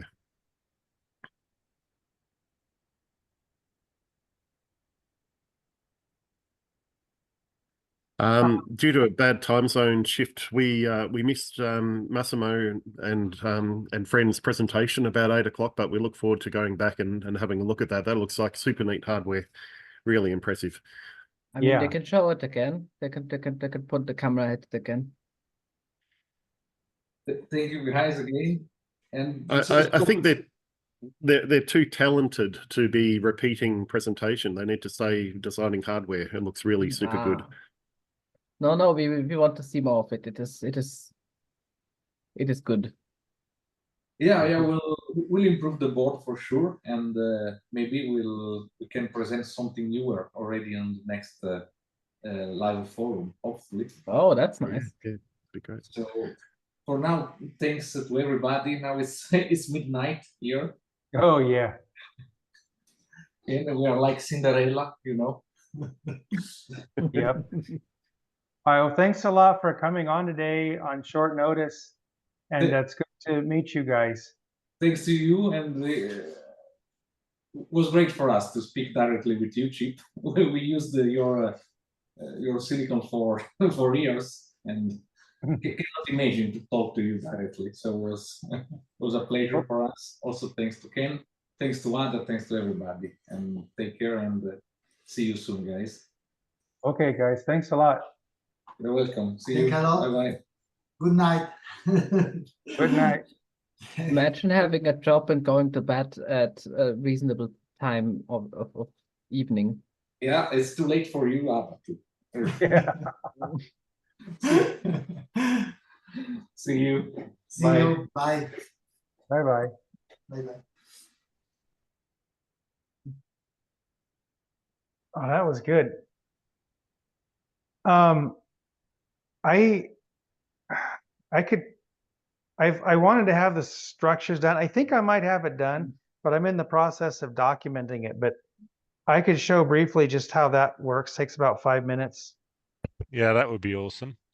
I mean, structures aren't that exciting, but they'll be helpful with big applications. Big applications. That'd be sure good to see where they've got up to.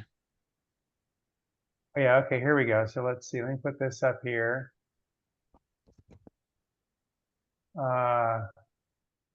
Okay, now let me share.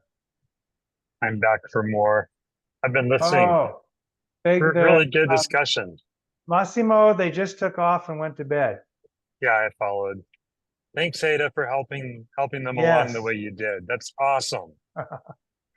Yeah, they seem like they're nice guys. And he has a very funny Italian accent, like he talk like this, like in Super Mario. Oh yeah, we used to have this customer that would call me up and he'd say, "Hello, this is Guido Gambardella." I'm always surprised too who's quietly doing things we don't know about. Yeah, how I many know. people are like that?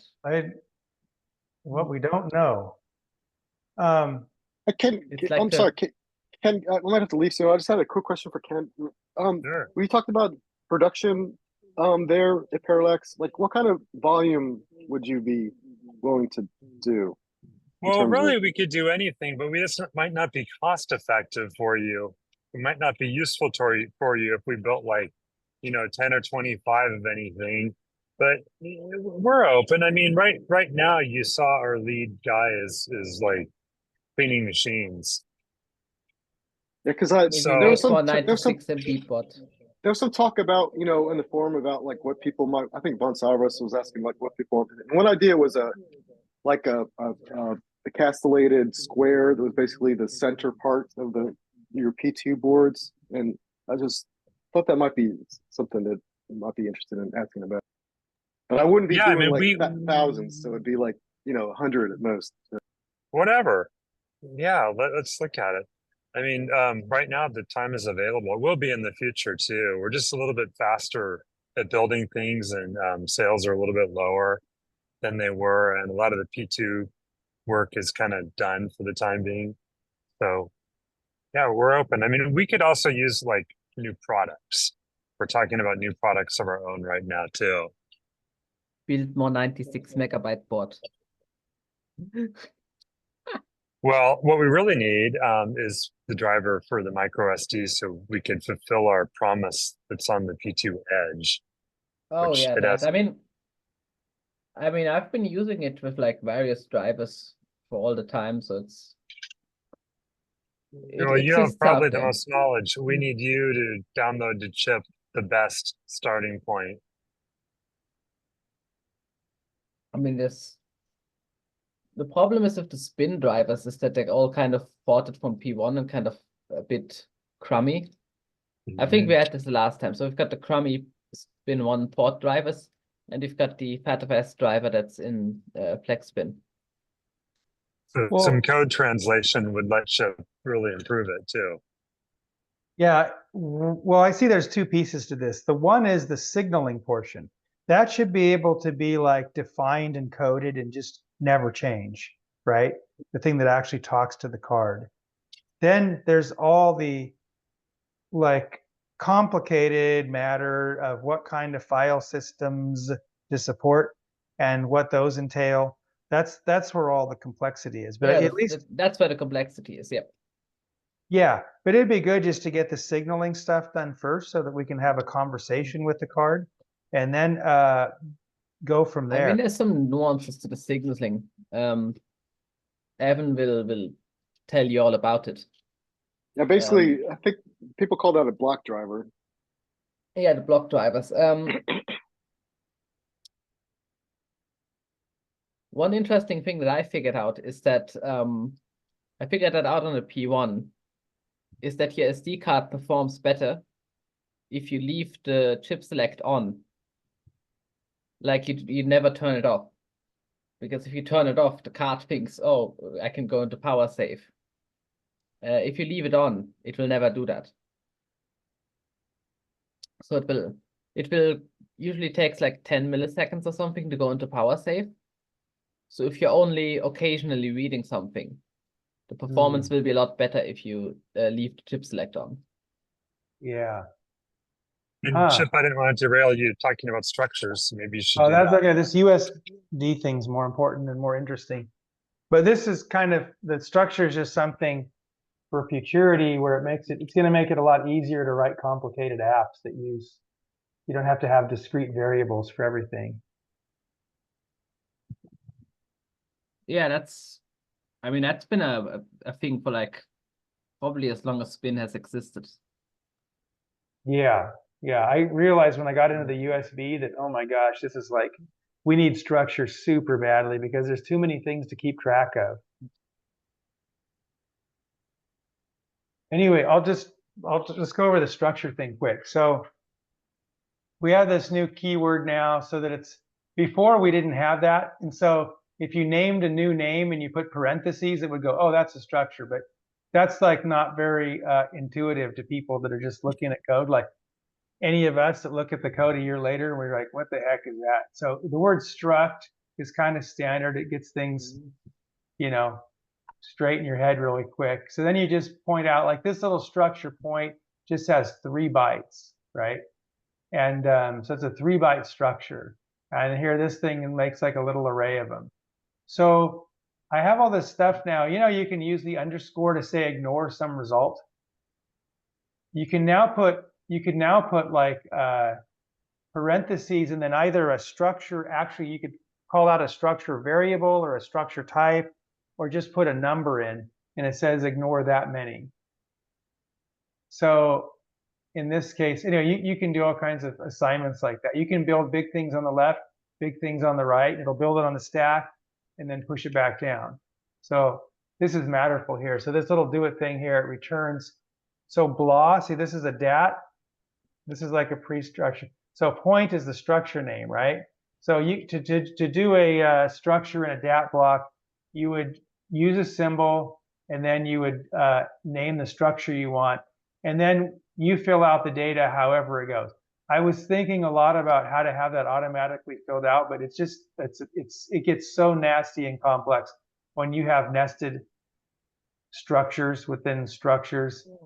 And yeah, but it would be better to have it do it automatically, because then if you change the structure, you have to change all the definitions. Right. Yes. No. That's true. But what happens is you wind up with all kinds of syntax trying to declare like what's going to go where. Whereas if most structures are going to be pretty simple, right? Like this is like X, Y, and Z in bytes. So this is like, you know, here's a whole structure. You know, here's one, but this sets it off so it knows, so it can do this. It can actually go, you know, grab structure. Yeah, that's the fun thing. I think that's something that's barely documented about Spin, is that if you do a byte word along just like that, it'll set the type of the label, which is a thing. Yeah. I think no one actually understands that. Yeah, this so it says here it's going to return a type point called P, and then it's you know, here's where it picks it. So you call in, this says 1, so it's going to grab, this would be 0, whoops, this would be the 0, and this would be number 1 right here. It's going to grab that. So that's the new thing, right? Predefined data. I mean, that was what was missing before, I think, right? Yeah, I mean, you could always do it, but this gives it in a handy way where you can actually like grab a chunk and then call out the pieces that you want, like this.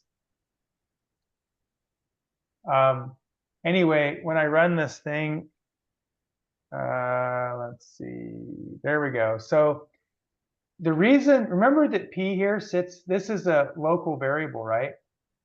It sits on the stack, but it's 3 bytes. So what this is demonstrating is that, oh wait, let me get the window back here. Oh, hold on. That you see here, can you see my cursor? So it grabbed blah sub 1, which is the 4, 5, and 6 set. So you see here, looking at the actual data on the stack, it's like there's a 4 byte, a 5 byte, a 6 byte, and then a 77 byte, because what it did is it up here, it kind of loaded up the next thing in memory with a bunch of 7s, so that if you look at the overflow of those 3 bytes, you should bump into this.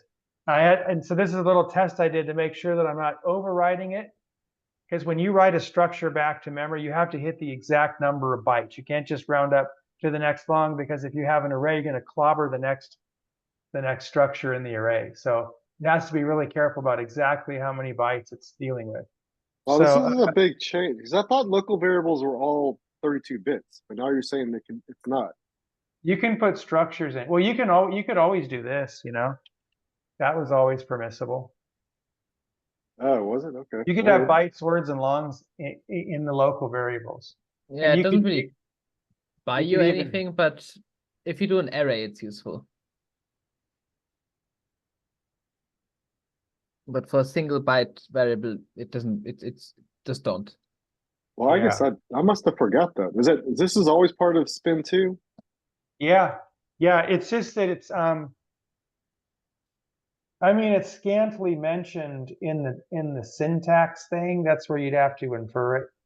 But you're allowed to put in now everything, a parameter that would go inside here or a return value, those have to be longs because that's kind of how the whole thing works. But once you get into your local variables after this bar here, this pipe, you can have byte arrays, word arrays, long arrays, or single bytes, words, longs, whatever you want. Well, that do it is returning an array. I mean, a structure, right? Yes. Okay, so you can return structures. Yeah, you can now. Yeah, this is the big thing that, it took me like a while to get my head around like the ramifications of how this has to work. But because we have multiple return values from, that are allowed anyway from routines, it was actually, there's a path to do this. So it's actually moving. If you have structures that are 15 longs or less, you can just pass them around on the stack at runtime. Otherwise, you got to pass them by reference. But there's, you can copy structures just by saying structure A : equals structure B. And if it's small, it'll do it over the stack. But if it's big, it'll actually set up like a byte move to just do it all at once. You can also swap. But this must be affecting how much of the cog, I guess, lookup table space, or I mean, you must have eaten into some of extra space somewhere to do this, right? Well, the compiler tracks all this business like this. It's keeping track at compile time of what the shape of everything is. And at runtime, it just emits the code to do what you want. So the footprint inside the spin cog is still the same in terms of the Oh, yeah. It's like if we say like view info here. So the interpreter, it grew like maybe, I don't know, to support all this structure business, maybe 100 bytes or so, maybe 150, I don't know. But it's 5.6K at this point. And that's what, everything the interpreter does is right in there. So it's not that big. And then at runtime, it just takes up as much memory as you allocate. So like in this case here, let me do this. Let me put this here so we can keep seeing. Well, I guess I meant in terms of doing like the inline assembly, it copies it into cog RAM, right? Because there must be less of that available now, right? Or is that true? No, this didn't take much memory to realize. I don't know if I'm may not be addressing your question right. Yeah, I get mixed up sometimes between how Flex Spin works and how Spin 2 works. Oh, but yeah, well, that's you're using, you have things. I think that's true in Spin 2 that you can copy stuff into the cog to run. Yes. Like inline assembly, right? Oh yeah, that gets pulled in and runs. Yes. And how much of that you can do depends on the size, how much the interpreter's using. Oh yeah, no, the interpreter still lets you use all registers up to 120 hex. When I add functionality onto the interpreter these days, it winds up outside of the cog registers and the LUT RAM. It winds up in the main RAM in the interpreter where the interpreter. Oh, it's hub exec. Okay. Yeah, so 120 is what we've got. I mean, I could even push more stuff out into hub memory to get more register space, but it would start eating into things that should be local and fast. So. Okay, no, that's pretty awesome. You can add functionality to Spin without, eating into the cog and lookup table space. Okay, that's nice. Yep. There's a lot of code that's outside of the cog.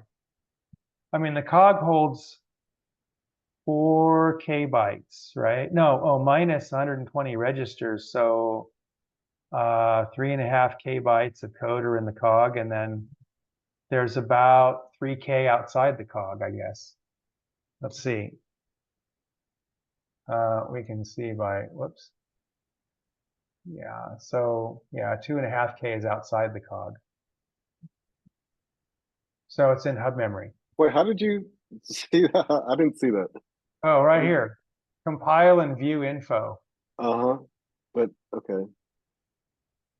Yeah. See, the compiler is so small, it fits over here. It's taking like 1% of the memory. So when I mean okay, the interpreter. Interpreter is in hub is in the hub then? Yeah, see that little white sliver right there? That's hub, that's using hub memory. Yeah, this is the whole hub memory. So it's almost all free. This is 512K of hub RAM. And so the interpreter just, you can't see, there's like a single pixel, maybe a 2-pixel line right here. It's starting at 0. Okay. Yeah, and then my code is 48 bytes. All this stuff that we compiled is 48 bytes.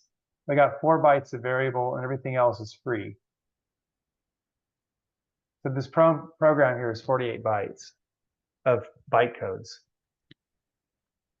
Okay, so here it's showing UHEX long. The first thing it shows down here is that 77. It's showing like what's in the raw memory.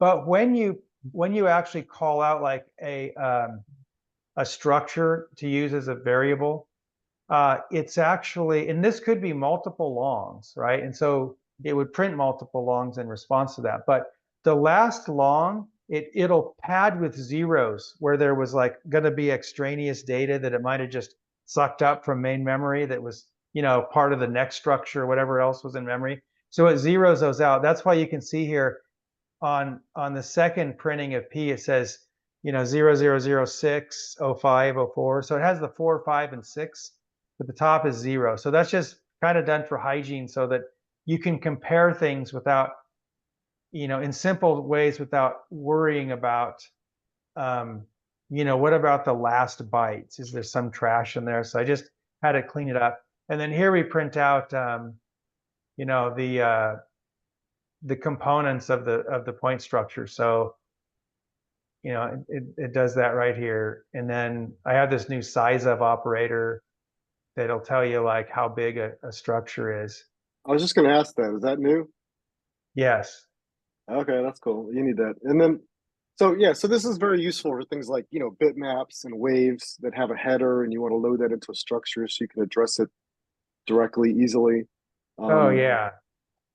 So, yeah, so if you had I guess one question I'd have is if you had say a wave or a bitmap in hub memory as a file using the file directive, can you turn that header into a structure somehow without moving memory? Or so you know that the header is going to be of significance, right? So what you would say is you would just say, let's say that was called BMP, right? The BMP header. So let's say that was a structure that you defined. You'd say, you know, where is it in memory? And then you could say dot like, you know, X size, whatever properties. So you just, this would like, if BMP was defined in as a struct, which had all the members, you would just say, here's the address of it, right? And so once you say this type at this place, then you can start accessing all the members. Okay, that's very useful then. Okay. Yeah, that's and then if you had something called, you know, an instance of BMP called like, I don't know, let's call it I instance of BMP, then you would just say this. You know, you could just use it like that. If that was the actual whole thing that you defined either in var or in, you know, your local stuff like up in here somewhere. Could you use with what you just showed with in the parentheses with the address? Could you say I bitmap equals this? Oh yeah. Well, so what you say of your BMP, and then you're like, here it is. You could say like colon equals 0 or whatever. No, could you say? I was wondering if you could say I BMP equals this BMP address. Oh, well, okay. So let's pretend this is a structure that's defined, right? So you say, I want to access a structure like this, and here it is. It's at this place. So then what it does, I'm sorry. I'm just asking, is there a way around having to use the address all the time? I see. Yeah. Well, okay, I know what you're saying. I had structure, byte, word, and long pointers, but I took them out because the whole thing was getting really complicated to think about. But at this point, I could add them in where you would be able to say like, yeah, you would be able to define a structure pointer as like a BMP, and then you would just assign it. You'd go like this. If it was like instance of a BMP, you'd say you just set it to the address of the structure, and then thereafter you could just say, like IBMP, whatever. Okay, that'd be really nice. Yeah. Yeah, that would be, yeah, that's syntactically cleaner, but everybody freaked out about this matter here. That's how you actually modify the pointer. Calling it pointers inherits too many ideas that are not really congruous with what it's doing, but people think there's pointers and there's direct variables. But this is kind of like, this would be like, once you assign that thing, it knows the type, right? Then once you give it an address, then you can just say it's a complete package. It's sitting somewhere in memory. You just call it this and then access its members. Yeah, I think all the things that you've shown today, they all work together, I think. This is good. I approve. Excellent. Okay, that makes me feel better. I think it's okay too. We've gone through a lot of iteration on this whole matter of structures, and it's like we're going to have to back out what we did in V44 and say, scratch all that. This is how structures work now, which isn't that much different, but there's some, subtle things, but this is a lot more viable, I think. And, that you can pass them around and do stuff that's going to be good. But I kind of want to add the structure pointers back in because those things. Yeah, add them. They're useful. Okay, yeah, they make it nice. Because the trouble, the whole point is to reduce the amount of typing and visual cruft you have to endure in order to work on your code. You want to just have the idea there that's recognizable and efficient for your brain, rather than like always have to say like, IBMP, the one at this place. You don't want to have to type that all the time. Yeah, the one at this place and the one at this place. Yeah, it's all. Yeah, you could have like IBMP1. And then you get it wrong, right? And then everything collapses. Right. Well, the other thing is having the structures predefined in a DAT section. I think that's new too. That's very useful. Yeah. The structured data. Being able to define it in a more sensible manner, I think, would work. I think what you might do is use parentheses. Yes, I thought of that. Like you could do something like this. Yeah, if you could do this, that would be useful. But see, some of these might be bytes, some of these words, some of these longs. So you'd have to, and then there might even be arrays within the middle of it where like a string is supposed to go. So what I could do is I could have, you have byte, word, and long like this. I could make this so that it's positional, so that the first thing you declare, I could go right down the list, because ultimately the structures are made up of bytes, words, and longs, which could be arrayed at different points. So what you could do is just type in like, if you had a string after that needed to be 10 characters, you could go like that, and it would file all the data into the appropriate word sizes and lay it out that way. Yeah, because if you add a new field and then you have to change all the predefined structures, that's kind of would get really annoying. Okay, well then the alternative is something like this. X equals 1, Y equals 2. But see, the trouble with this is obviously it's just so much, it's pretty simple, but it's like that way you could change the underlying structure and you're still, writing to the parts that you know of. Yeah, that reminds me of MicroPython right there, when you do it like that, because they do that same thing where the arguments can, like if you're calling a function, the arguments could be in order, or you could call them out like you're doing there. Oh yeah. Yeah, in C you can do either as well. If you initialize a structure in C, you can either have the empty parentheses, which means something that isn't quite defined. You can have them in order, all the members of the structure. Or you can have to like dot something equals another thing. And that initializes that particular member. But it still has to be in the right order. That. Yeah, And Verilog the was wrong the order, same way. And because sometimes you really do want to just define them in order because it would just be way too much typing and repetitiveness to call out. Yeah, but sometimes you want to name what you're doing because sometimes it's just really opaque. Like with this with this XYZ vector struct, you know what the order is, right? You know what it is. But with if you have a struct with a bunch of unrelated values that have some kind of complicated meaning, then you want to name them really. Right. Yeah.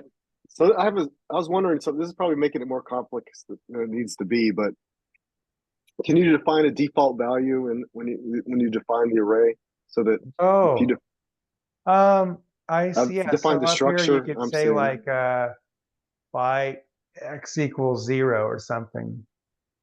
Yeah. So I'm just making life harder for you, but it'd be okay. You know, that would make sense for defining like dat array, dat structures that are persistent. But for dynamic structures, it could get really kind of crazy. You'd have to have like an init, where, okay, put everything to its default value, and now we'll proceed to fill in. Or maybe the default value could just be 0. Well, yeah. And we can do stuff like this. You can say that will clear the entire structure. Or you could say this, that'll set it all to ones. Well, I mean, is the structure, when you declare a structure like that, and like if you go back to your dat section, if you declared it with just the x equals 1, would everything else be automatically 0? Yeah, I'd have to probably make it that way. The trouble is you get into stuff really quick, like you could have a sub thing.x, or thing.a equals, and then you got, potentially, it starts to get really unwieldy when you get buried structures. Oh, substructures. Okay. All right.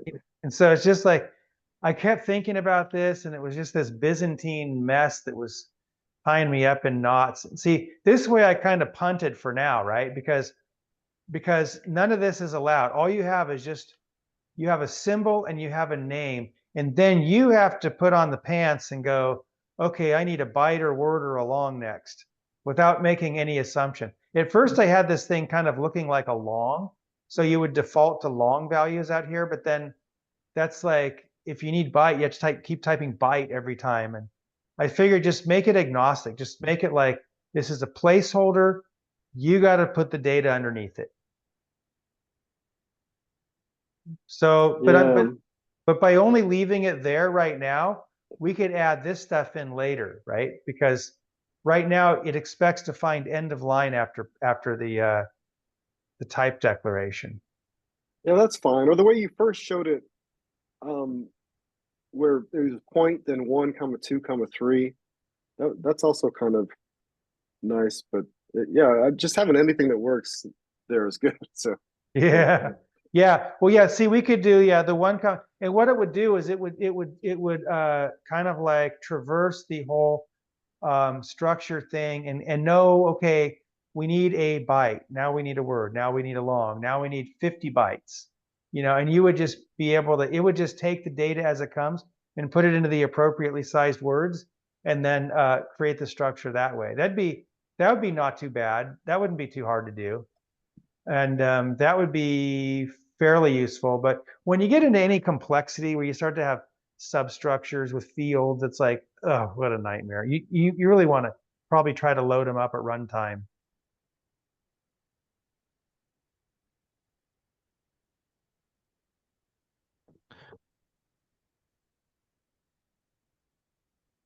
Anyway, I was going to say, I'm really glad to see all the progress happening with structures. There's just a lot of things I've wanted to convert from C into Spin, and it's been a challenge. Yes, yeah. When I started working on some things like USB, and then I started working on the compiler for the chip, it was like, oh my gosh, if I don't have structures, I'm going to just start making a giant mess right now of, you know, things broken out into little subarrays and just having to track all these different names and everything. Structures are cool because you can take, you know, something like, you know, related data and just pack it all into one name, pass it around, you know, do whatever you need. It just really simplifies things.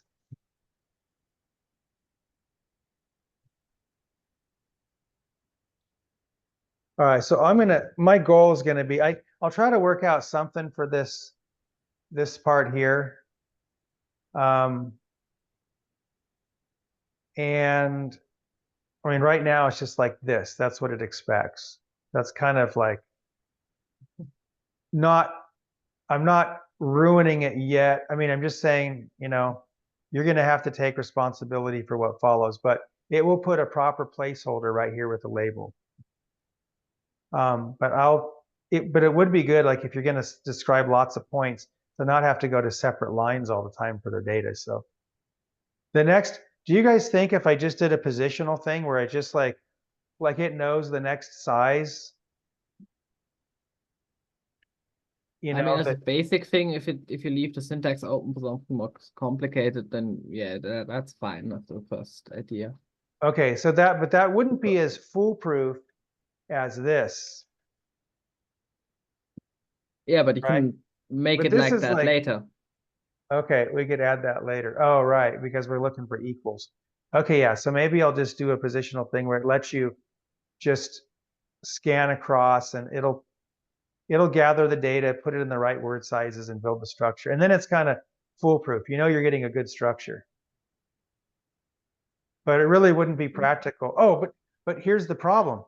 What do you do then if they don't define it or they partially define it? Then you fill in the rest? With zeros, probably. Zeros? That's what C does. I don't know if that's a good idea. Yeah. I mean, with C, what you can do is you can, again, have the empty parentheses is a bit of a wild card, but if you have a parentheses that just has, not parentheses, like curly braces, curly brackets, you know the ones. You have, right. Curly brackets with just a single zero in it. That's a zero initialized structure. Like the entire structure just becomes zero because you explicitly set the first field to zero and then all the other ones also get set to zero. Right. And of course, everything in C is a number on some level, so that's allowed. Yes. All right. Well, it could be that if there's nothing here, if there's nothing following, then that means you're going to have to define it down below, but you've made a placeholder. If you do start putting data, you got to do the whole thing. Whole hog. Yeah. Yeah, I like that. That's a good idea. I mean, yeah. Okay. I mean, the most thing I'm thinking about is stuff that's included from a file directive. So this is kind of, but just being able to, this is also useful here. Yeah. Is there a constant for null in Spin? Just asking. No. No, there's the number zero. Okay, I'm just, maybe that would help with that too, to explicitly have a constant for null. That way you just type in null and it knows, oh, that's a zero. I mean, oh yeah, like if you put null here, that would mean just fill it with zeros. Yeah. Yeah. Or we could even say like empty or something. Okay. Or if you just put 1 0, the way you were explaining it a minute ago, that sounds like it would fill the rest with zeros, right? Oh yeah, that would actually, wouldn't it? Oh yeah, that would do that. That would do it. Empty or null would imply the intent, though, whereas zero could mean like a specific value that you intended, as opposed to saying, I don't really care. Right.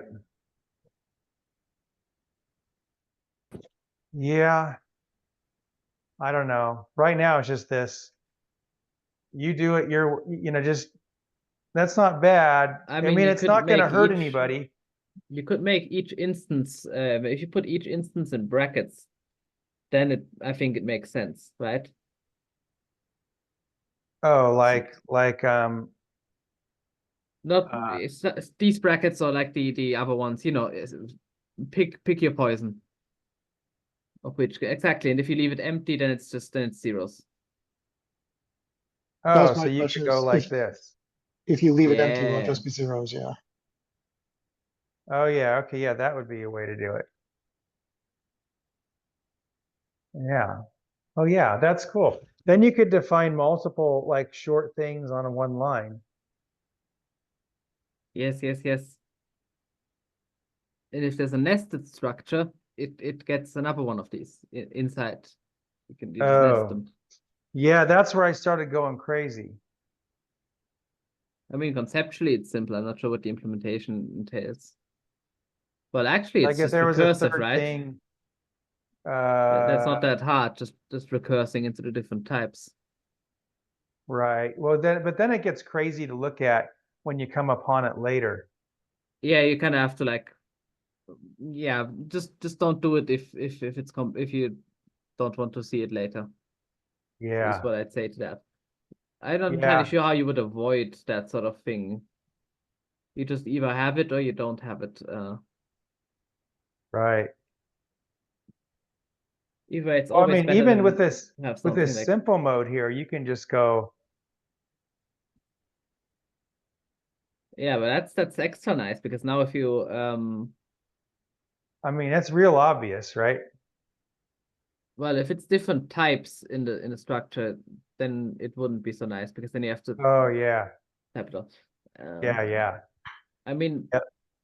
I've got some truly horrible data definitions. Where do we have? Have I shown you the magic of the game DB? It is and it is truly magical.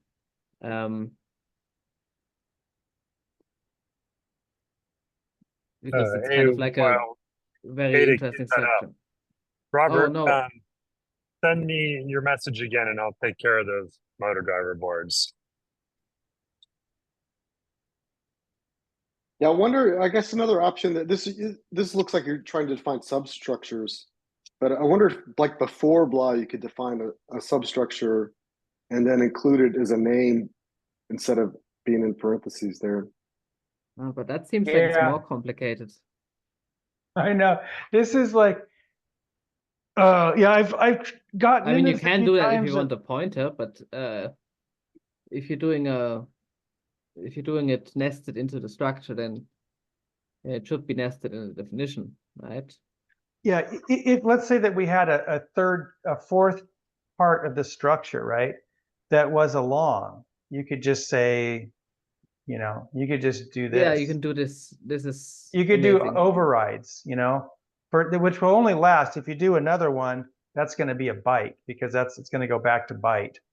But I don't know, you know, maybe less is more in some of these ways because this can get really complicated real fast.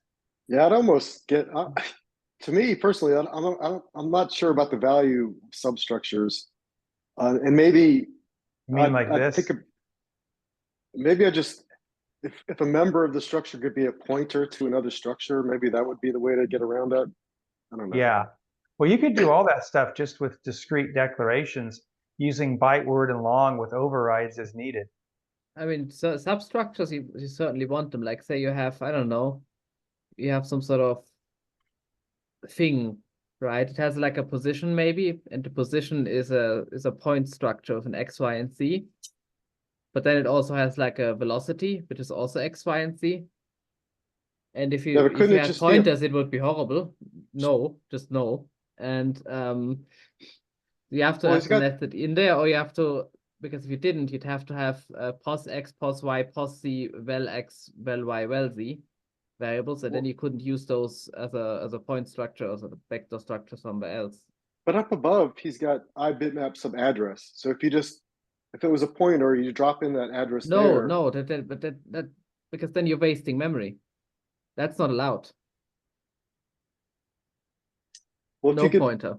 If you could define a substructure just given its address, which I think That's what he's Yeah, doing. but then you'd have to like brainwave out where to put the just no.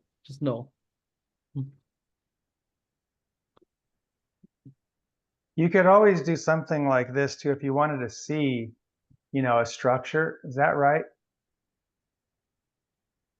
Size of what? Oh, wait, it's getting upset about all this business. Hold on.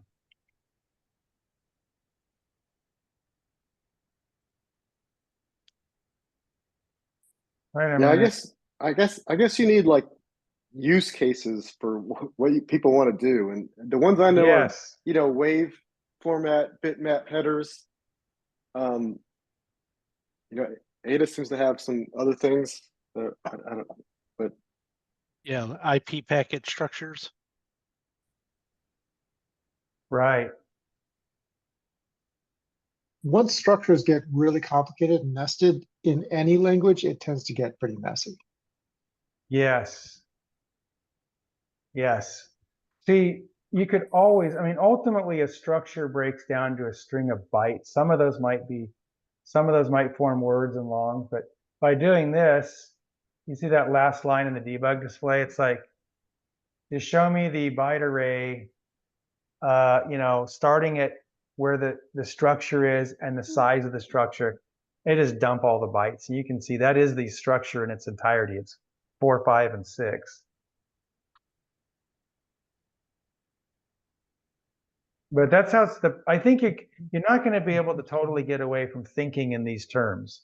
You know, otherwise it's like it gets really abstract and we might as well have garbage collection and all kinds of other stuff going on. Yeah, if you have the garbage collection going on, it's like if we've lost. You've given up. Right. Because we're dealing with like these are, fixed memory. These are also, I guess, what would be called packed structures, right? So like a byte is not taking up the size of a long, it's just taking up 1 byte. Right. That's right. Like this thing takes 3 bytes, which is an odd thing to array into memory. But like we can look at like, we can change this to, let's call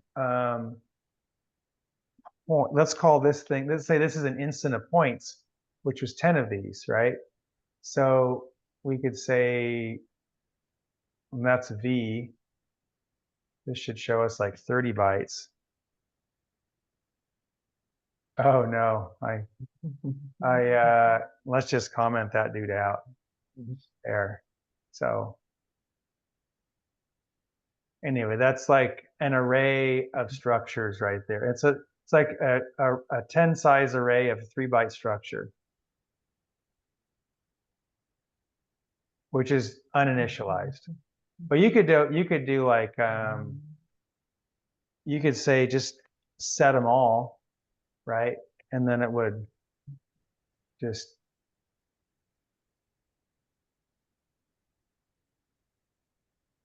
but there's some cool things like, let's say you have 2 structures.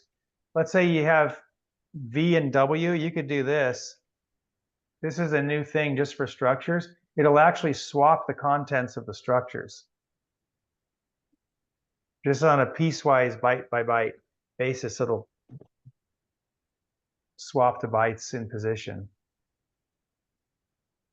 Does it do that just by changing where V and W point to, or does it do that by actually copying the?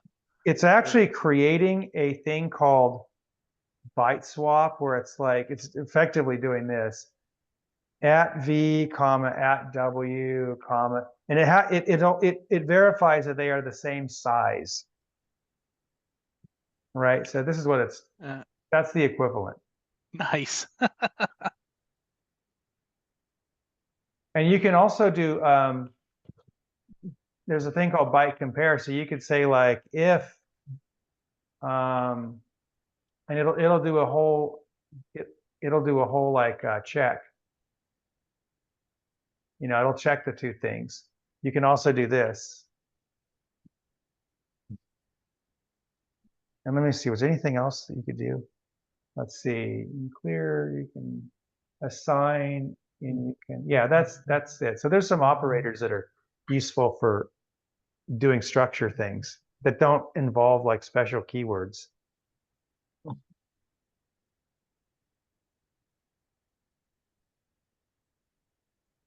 Anyway, that's the state of the structure stuff. Well, So that's I'm gonna interesting. add, The one thing you said was swapping. Can you swap a substructure member of one structure with oh, a substructure? absolutely. Yeah, yeah. If I mean, you could go all the way down. The only thing that matters is that these things are the same size. That's all that matters. They can be totally different things as long as they're the same size. So you could go like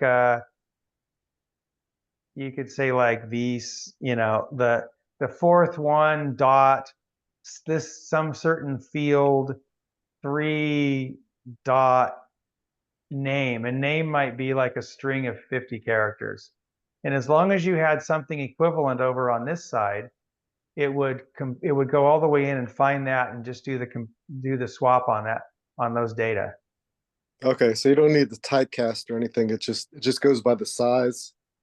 Yeah, I had it typecasting at first, but I thought, okay, well, that's getting too specific because sometimes you might have a slightly different structure that you want to just be able to commute the data among. I mean, if you're matching up on size, you're probably not making a coding error, right? But demanding that the types be exactly the same starts to get like a little overbearing. Well, then you have to wonder, as long as it was smaller than the original, would that be okay? Because if it's a string, like maybe It has to be the same size. Otherwise, you got to code it, you know, doing something like, you know, where you'd have to code it yourself doing this kind of thing. I guess the only thing was with strings, you know, so if you had a member that was a string and you wanted to, and maybe you set the buffer, you set a member to be like a buffer and to set it to its maximal. Right. Yeah, strings are a pain because you don't know how big they might be, so you have to allocate the full space for them in order to be like a regular array. Yeah, but maybe you could just copy X bytes as long as it was smaller. Yeah, I don't know. It gets complicated, I guess. Yeah, well, you could code it discretely. I mean, you could just come up with something like this.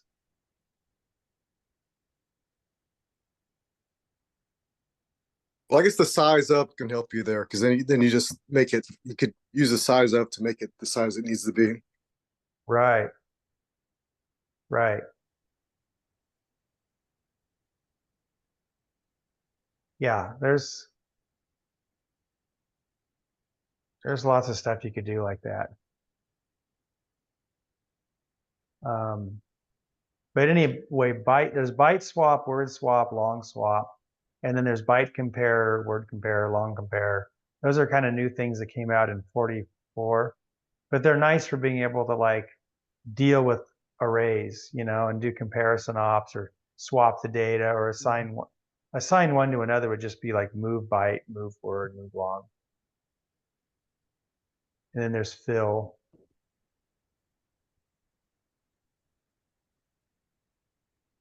Hey Chip, I got a project that I've been thinking about doing for a while, and last night I started doing some preliminary layout to it. You had mentioned that board with 2 P2s on it. Oh yeah. Let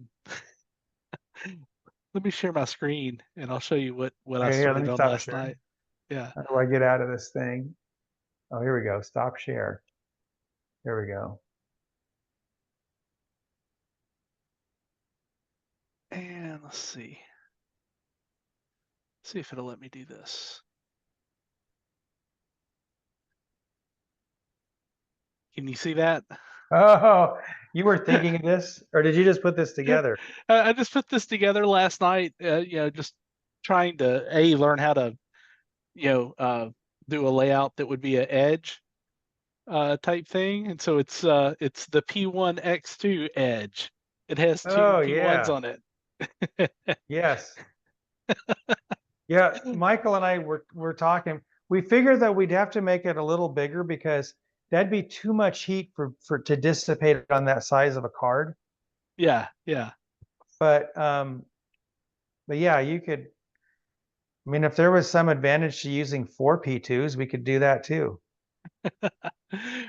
Well, this is 2 P1s, and I figured what we do is I would do the first 32 pins obviously going to U1, and then the second 32 pins going to U2, and probably have like the programming cable just go to U1, then have another separate programming slot over here on the card itself to program this one.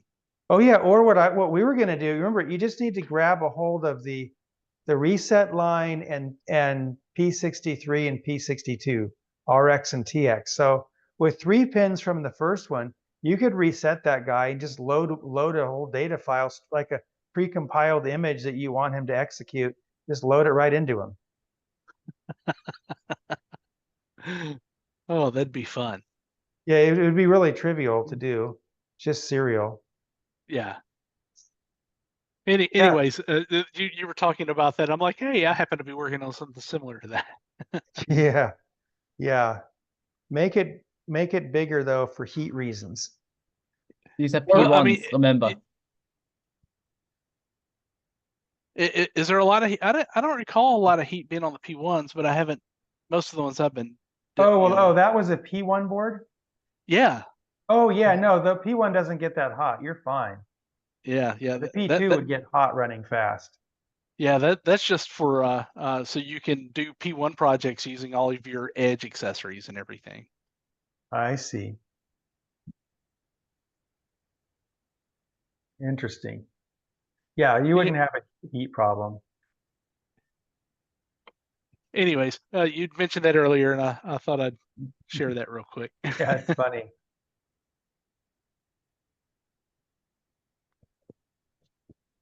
That is good. Hey, I was going to ask you guys generally, is there a resource I could go to is there any single place that makes it simple to learn about the signaling required to do micro SD? The micro SDs, well, not really the micro SD, the SD specification. Okay, so the USD specification. No, just the SD specification. It's the same for the micro and the full size one, right? Well, it's funny. I think the mini one. Have you ever see a mini SD yeah, card? SD. Okay, just SD is all we need. Yeah, I think it's actually MMC is what we're using. No. That's MMC is kind of the older, more complicated one. Well, differently complicated one. Don't think about MMC. The command set is different. It's not. Yeah, but we're not using. There's like 2 different modes. There's like an MMC mode and an SDIO mode, and we're just using the MMC mode. There's SPI mode and SPI mode. Yeah, we're using SPI mode, not the SD. So you got to it gets complicated or confusing, I should say. But if you go looking, so we're using the SPI mode, which is somewhat like the MMC mode, but it's not the SDIO mode. What is SDIO mode? Is that the 4-pin? Yeah, that's the one with the 4 data bits, the 1 command bit. It doesn't. It doesn't have to be 4 bits. It can be. Yeah, there's a 1-bit version of it as well. There's a 2-bit, 1-bit. No, 2-bit. I don't think. 2-bit. I don't think is a thing. I think there is a 2-bit, but it's like. No, it's not. It's definitely not. I distinctly remember it only being 1 and 4-bit. There's no. Anyway, you probably don't want to go there because you're not using. Yeah, you probably don't want to go there anyway. I mean, you don't have the pins for it. Oh, okay. All right. So you're saying just use the SPI single bit mode. Yeah, the SPI. It's called SPI mode in the specification. That's the easiest way to think about it. Yeah, it just has chip select, clock, and then D in. Anyways, I think this is the one. This is the one I've posted into chat. sdcard.org/download. Oh, awesome. All right.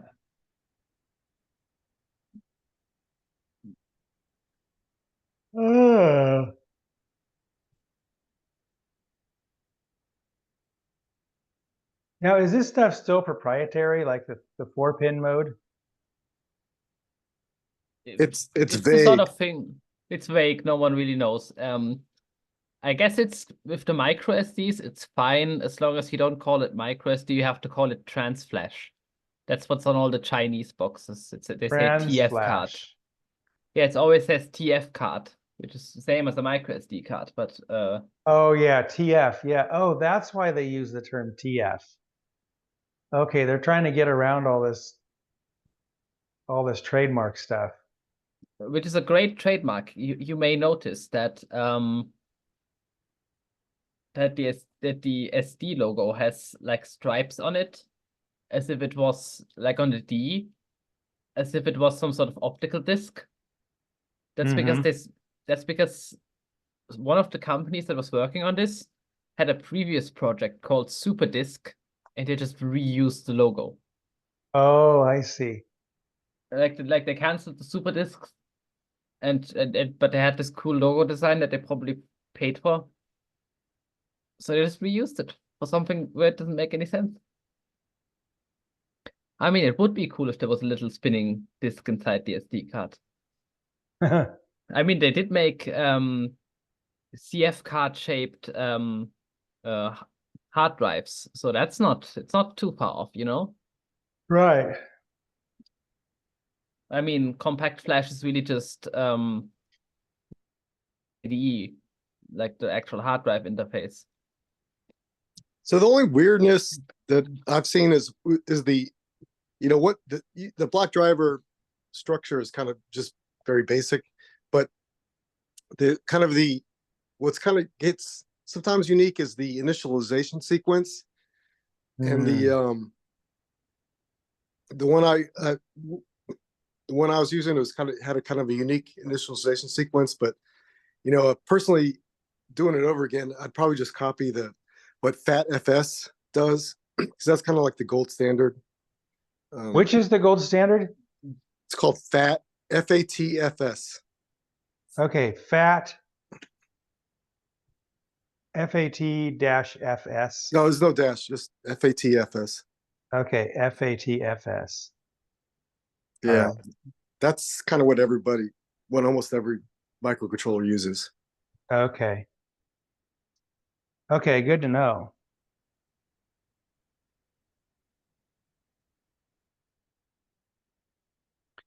FATFS. I'm looking here on this page. Where do they have, oh, physical layer simplified, is that? Yeah, that's what you want. Host implementation guideline, but the physical layer, this will talk about. Hit the big red accept button. Oh, it doesn't. Oh.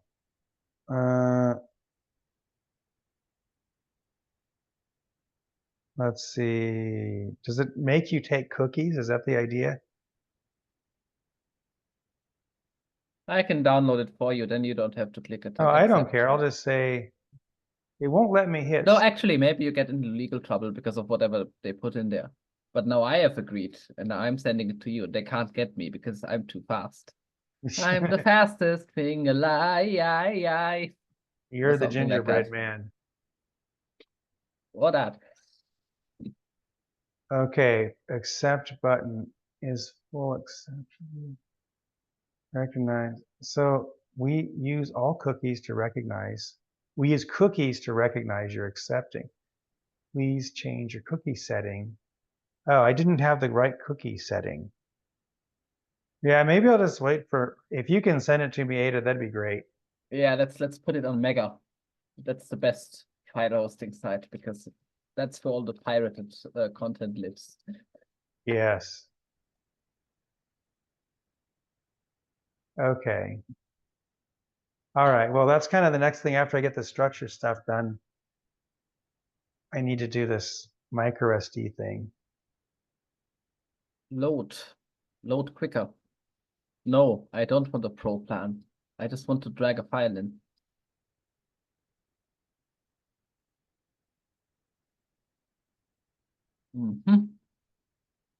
Grab me a URL and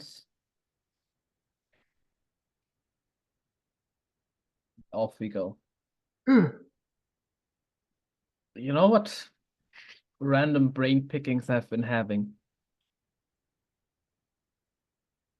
For some reason, the past few days, I've had the Daytona theme stuck in my head, like the Daytona USA, you know, like the arcade cabinet, where you like sit and drive the car. Do do do do do do do do do do Daytona, Daytona, let's go away. I'm thinking of this texture mapping stuff. I don't know. I think the P2 might be able to push similar graphics to what they had in 1993. Wonder if you could make a car simulator game. I wonder. I mean, you need the 3D rendering, and then you need to figure out the car physics. Because that's Right. actually Well, kind there's of so much. There's so many graphical, like, there's so much graphical data in those games for all those textures that it's like many, many megabytes. remember that was like the 1993 version. I think I had a Well, video. When did the Nintendo 64 come out? Wasn't that around then? No, that was 1996. And that had what was it, 95? No, it was 96. And that had amazing 4 megabytes of RAM. Wow. And I think cartridges were like 8 megabytes. I think I don't remember how big it is right now, but the original Ocarina of Time cartridge is like 8 or 16 megabytes or something, the entire game. You wouldn't believe it. What I'm talking about.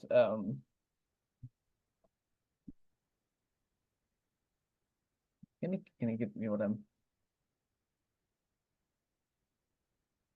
Yeah, that's the video I was thinking of. Imagine this happening.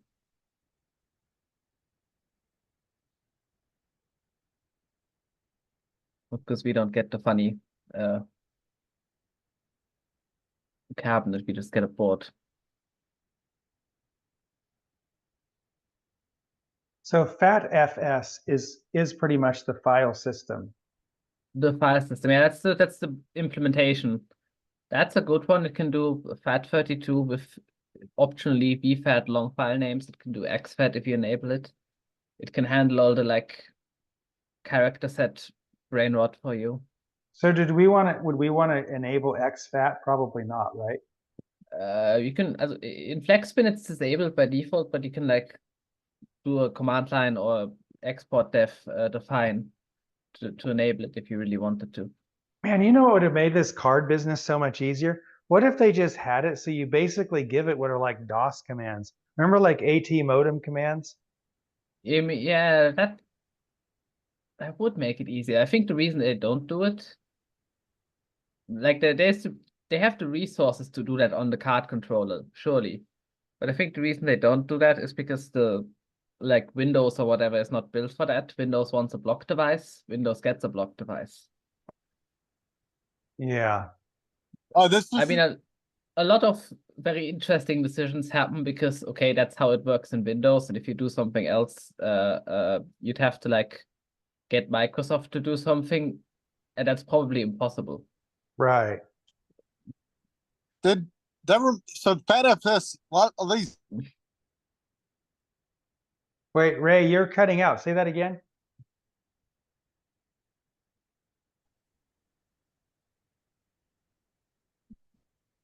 Was that? I'm You sorry. might- Okay, I'm gonna get closer. Okay, now I can hear you.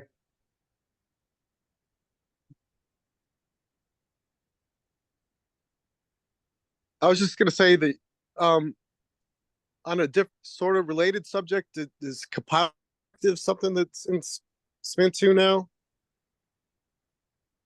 Wait, say that again. You're breaking up. Oh, I was wondering about compiler directives in Spin 2. Okay, you mean like for conditional compilation, that kind of thing? Yes. So, okay, what's happened there? I don't have anything like that, but everything I'm working on, we're translating into the TypeScript compiler with Steven. And he has a preprocessor that uses ifdef, ifndef, and all that kind of stuff. Okay, that's Yeah. Oh, Chip, did you get the file all that I sent you? Let's see, let me go to this chat thing here. Oh, wait, you probably sent it to the forum, right? No, I sent it to the chat right now. Oh, okay, hold on. Chat.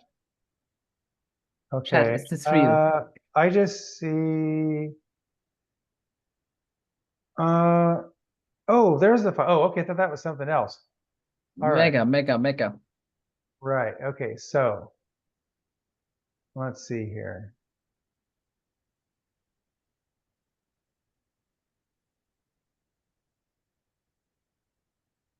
How many Oh, ads are super. there on Mega? Awesome. Not too much yet. Let me download this thing. Standard download. Standard download? What? We don't know. Yeah, I don't know what happens when you go on Mega. I maybe have too many ad blockers installed. Maybe it's all clean for me. All right. Well, let's see. It looks like Oh yeah, standard download. You don't want the Mega desktop app. Okay, here we go. I've got it. Okay, and let's see. Part 1 physical layer simplified.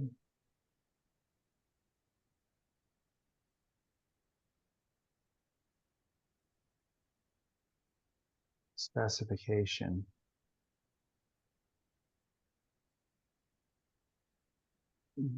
.pdf, I assume. Yeah, PDF file.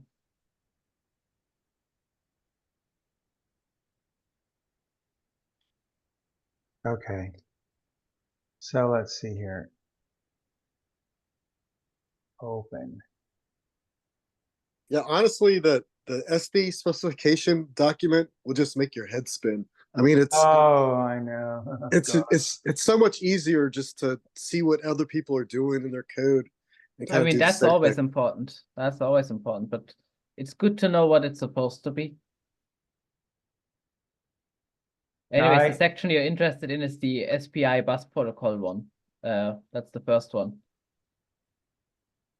of interest.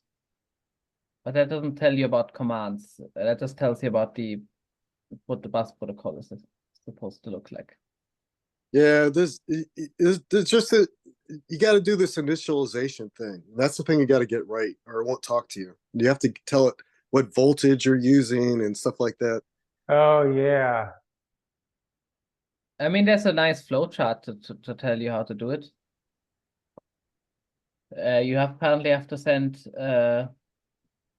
CMD0, then you go into SPI, and then you maybe to send CMD8 or maybe 58 or maybe ACMD41 or CMD58. There, wait, no. See, that's funny. But this is what you're up against. Yeah. Looks involved.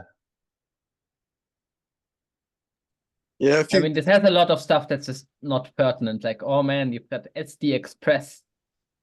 Oh yeah, I see this. Like 3 rows of pins inside the card or on the bottom of the card. Yeah, SD Express.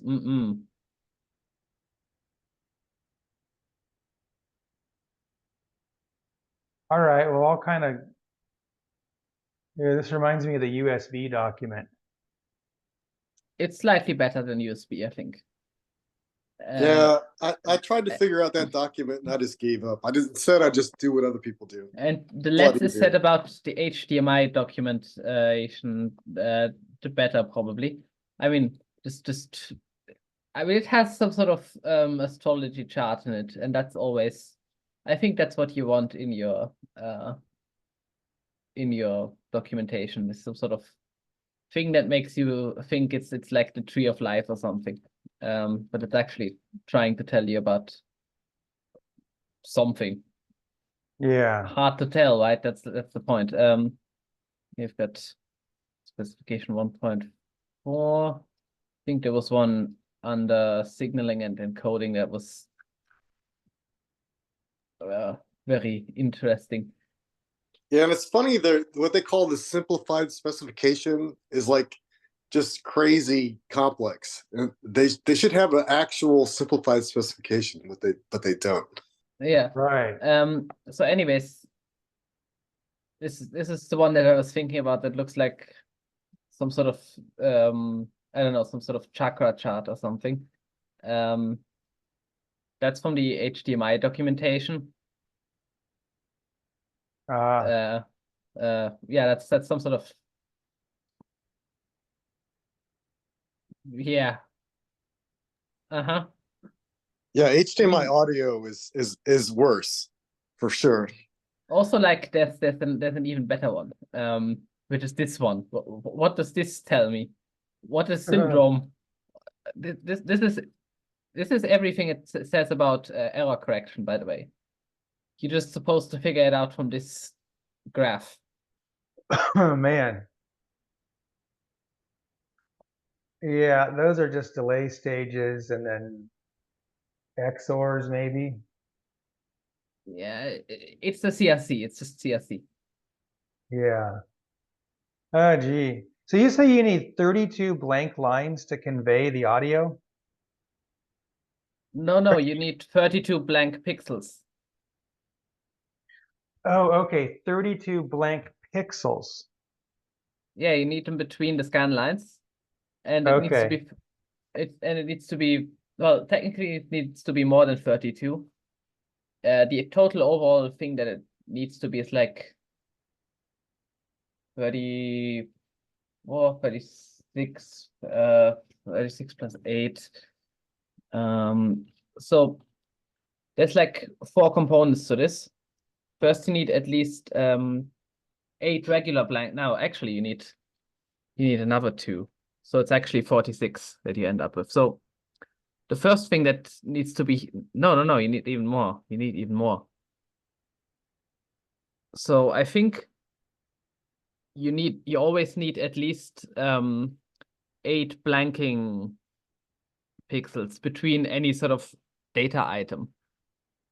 And those need to be the preamble, which is a special kind of code that you put onto the red and green channel to tell it whether the next item that you're going to send is video or data.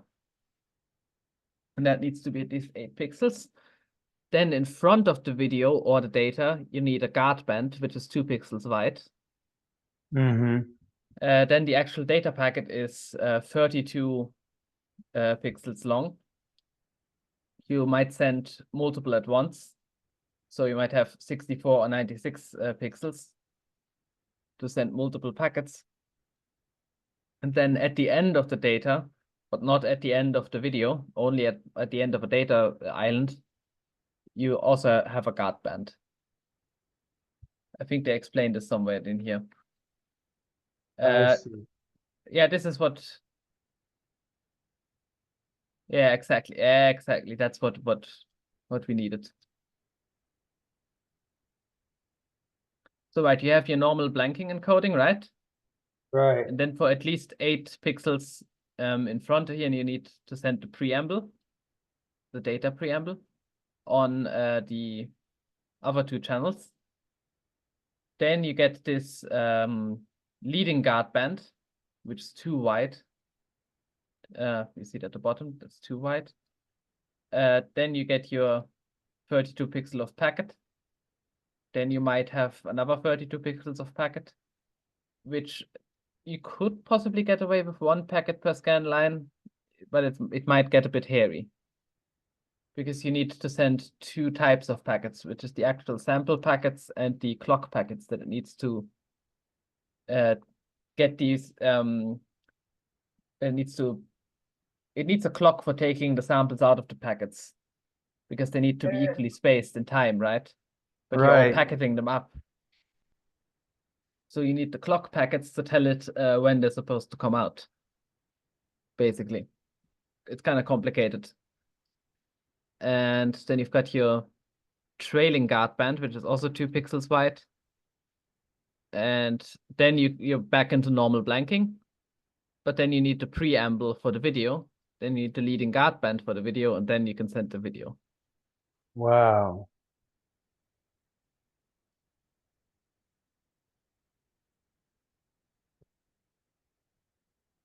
That's a This is- lot. That's actually not that complicated if you think about it, because this is all just happens inside your horizontal blanking area. Oh, so let's see, H sync. But the sync occurs before all this, right? No, the sync can occur anytime during this. Oh, okay, because we have I don't know how many clocks I had, but I had some clocks that were let's see, which one was it? I mean, I can check what your little 960 watt driver was doing before I hacked it. Horrible, I know. Oh, you only have like 16 blankings total. Horizontal, yeah. But I mean that can be increased, you know, because we had like what was it, 960. So to add a few more there wouldn't really disable it from working. Yeah, you could cut down on vertical blanking. How much of that do we have? Oh, I Yeah, I've already got, like, cut that to the minimum. You've got like 7. That's still too many. That's too many? Yeah, I mean they're just wasted, right? Yeah, but I think so, but somehow the state machines and TVs want to see them. I'm pretty sure they don't need that much actually. They can take. I haven't tested it, but in my experience, HDMI just takes anything you throw at it. It's at least in terms of the video. You just put video in, it comes out. It gets stretched a bit weirdly, but it works. I at one point while developing some of the stuff, I managed to set an audio DAC pin to the right. I set it as the analog audio to the same pin group as the HDMI, so both of the red pins got turned into DACs. It still worked. It was all noise on the red channel, of course, but the video was still syncing. Interesting. You know what? Oh, I'm sorry. It's kind of a side note, but you know, it'd be really nice if there was we could get hold of a chip that could convert 24 or 16-bit color into HDMI with audio. Oh yeah. And I mean that chip's called a P2, huh? Well, except that I mean at HD frequencies, and the chips exist, but they're all like you have to sign NDAs, and they won't talk to you if you're not a big company, and so it's. I mean, the thing is, what do you really do with all that resolution? I find that it's very hard to actually buffer and render that much. Unless you're going like really extreme on just doing very simple things, like filling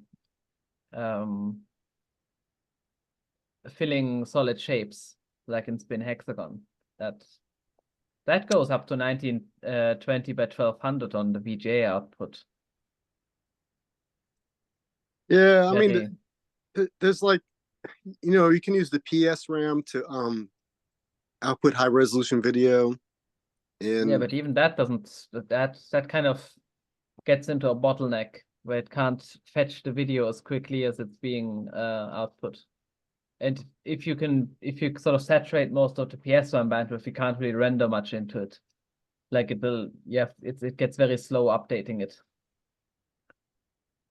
Yeah, but there's also, you know, some video drivers that have 1080p output that it'd be nice to be able to just transmit that plus audio. But you know that. Even 40p with audio directly from P2 is pretty awesome though. So you can't. That's pretty great stuff. Yeah, that's great. I mean, it can do even bright screen like 854 by 480. That's enough time for that. Plenty. So you can have your widescreen signaled video, and you can have your audio. Yeah. You could even do multi-channel audio. Yeah, so the HDMI stuff is like so proprietary because there's like a chip that will transmit it's HDMI with audio. I think it's TFP 410. And that everybody, those are, you know, it's easy to get those. But anything that it has audio, they also automatically, usually it seems like they also include encryption, which means you can't get hold of it without, you know, NDA and a boatload of cash, it seems like. Yeah, nasty stuff. Which interestingly, this, I mean, it says here HDCP encrypted. That's kind of a lie. You don't have to encrypt it, but yeah, there is one chip. It would be encrypted if you did encryption. I saw one. There's one chip out there I saw on a Efinix FPGA board that has unencrypted HDMI output, and it's what they use. But you can't buy it. It's like not for sale. You have to like. The funny thing is that this encryption business is 100% pointless and stupid. Like there's like it does not even prevent piracy. It just exists to be stupid and pointless. Yes, really. Because if you are a pirate, right, do you want to like play the movie in real time and like record it and hope that like no frame gets dropped and like whatever, and then you still have to compress it again to share it and lose quality? No, you don't do that. What you do is you take the Blu-ray, put it into the computer, and rip it from on the computer. You don't even care about the HDMI output. And of course, if you the actual HDMI content protection stuff isn't even effective, because very shortly people figured out that you can bypass it with certain kinds of splitter devices, right? Like a split device, you put one input in, it can drive two outputs. Apparently, the Chinese don't entirely understand how this stuff's supposed to work, or maybe they say it's the people's television. They should all have it. I don't know. Maybe it's ideological. But if you put an encrypted signal into one of those devices, it puts out two unencrypted ones. Very interesting. And people figured this out because for some reason on PlayStation 3, the output is always encrypted regardless of what you're doing. But then like YouTube happened and everyone wanted to upload like videos of the gameplay. So they figured out how to just bypass the protection. Because that's legal, right? Like it's very legal to post your gameplay video with commentary. It is? Yes, I mean maybe they can take, maybe it's technically not legal, but like no one will take it down, right? Because it's basically free advertising. Well, yeah. I mean, there's all kinds of things. I have some kind of video capture thing that'll let you play a game and impose another image and then do commentary. But I got it just to try to capture, you know, HDMI. I mean, what I can show you this thing, right? So where you buy this is on a cool website called ebay.com.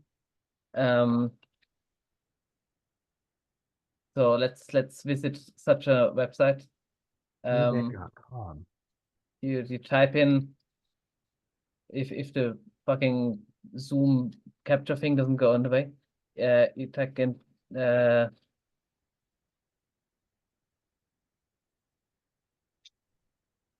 we go. Someone's selling an E1S in Canada. We want Canada anyways. You want one of these.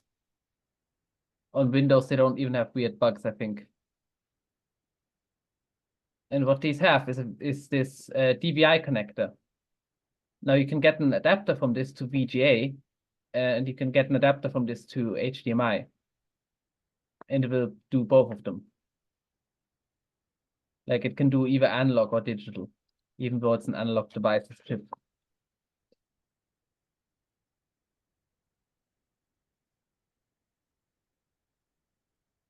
Yeah.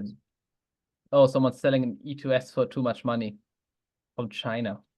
No, that's not good. No, that's better. Where's that? Why does it think we want in Canada? Are they just all in Canada now? Here we go, there's another one. Oh, it's another E2. Is it the standard E2 or is it the E2S? I don't even know what this is. But it looks correct. It's actually, this looks pretty much the same as the one that I got. I've got an E2S. I think I mentioned that earlier. Interestingly, these boards are really just, hey, here's 2 analog devices, front-end chips, 1 for each port. These are just chips that you put into an LCD monitor to handle the signal input. Look, they have Cyclone FPGAs. Yeah, then you've got these Cyclone FPGAs. Notice that the single card only has a single FPGA. So apparently they need 1 FPGA per video. They can't just have 1 FPGA do both. Very interesting. You've got these RAMs or whatever these are. You've got this one with a heatsink on it. You only need 1 of those. Seems like a very simple device to me, does it? Yeah.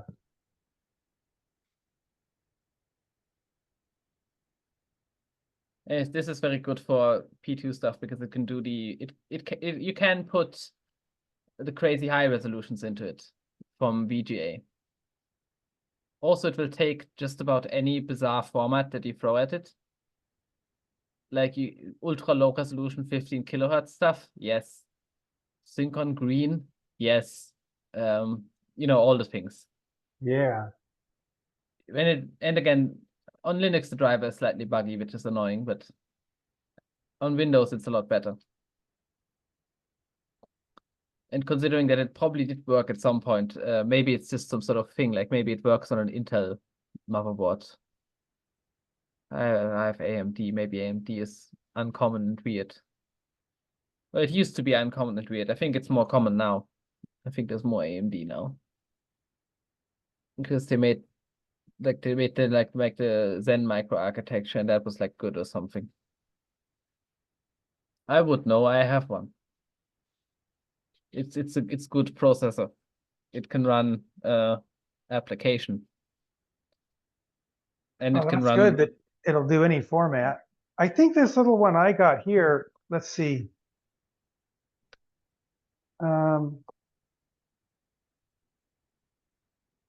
Let's see, this thing, it's a mirror box. This works pretty well. I've got an external one. Yeah, and it uses USB 3.0, but it needs like Windows 11, so I can't run it, or Windows 10. I can't run it on my 8.1 machine, so I have another box I can run it on. I actually had my E1 running in an 8.1 machine for a test. Wow. What you have to do though is you have to use the slightly older driver. I think the latest Windows driver only supports 10 for these data path whatever cards. And the thing with these is really that they at least all the USB ones, to my knowledge, they only do YAV format, like compressed. Yeah. And that's because at the really high resolutions, you kind of need that. But for some reason, no one thinks maybe we should enable the uncompressed modes for the lower resolutions. They don't do that, so you just get YAV. So if you capture low resolution, you're gonna get all the artifacts.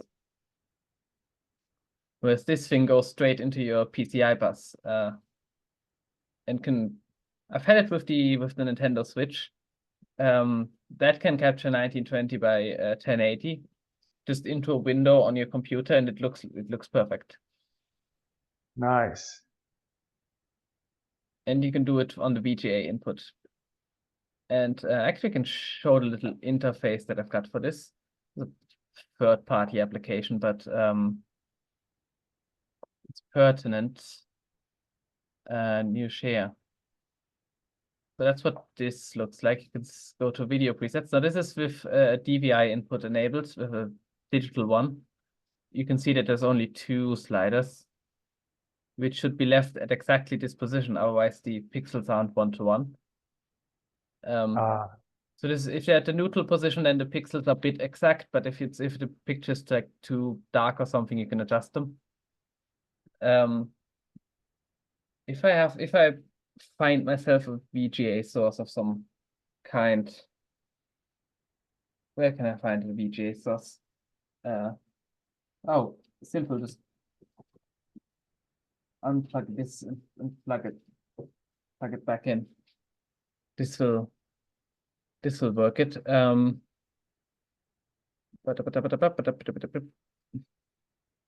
Set it to VGA. Compile it. Load it.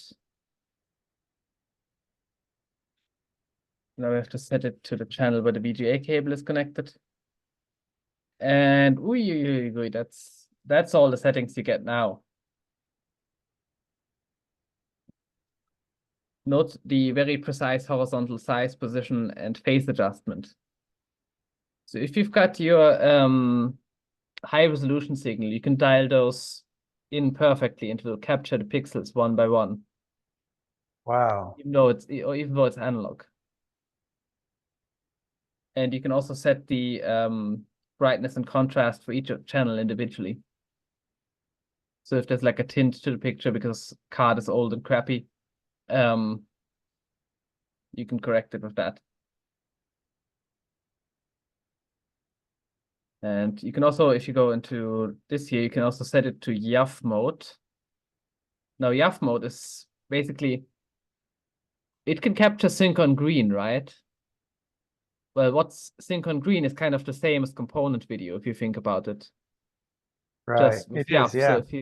So if you plug in component video and set it to YAF 709, what do you think happens? It captures the component video. Amazing, right? Let's see, 800 by 600. And then it moves to, oh, these are all 3:4, 4:3 ratioed.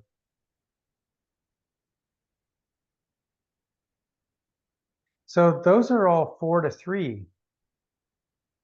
You mean the little buttons up here? No, I mean, all those resolutions are, the aspect ratio is 4:3. That's like just like that's an old TV. Yeah, that's just the force resolution box here. So this is just if the card doesn't detect the right resolution that you want, you can click one of these buttons and it will make it happen. Okay. This is just a feature that this application here has. It's called VCS. I think it's only for Linux though. You'd have to use like, I don't know, virtual dab or something on Windows to get the same sort of feature. And it can also say, oh, if it always detects it as, I don't know, this 336 by 252, I'm saying no, that's 320 by 224. So it can do it automatically. But that's just the software feature. This is where you can set the output scaling for the preview window. You can put a text like Henlo over it. And this really is where the meat of the things happen. This is where you set up the video profiles. So preset 3, maybe preset 3 is the one I normally use. You can name them, but they're like whatever. So this is like an actual thing. And it sure is capturing.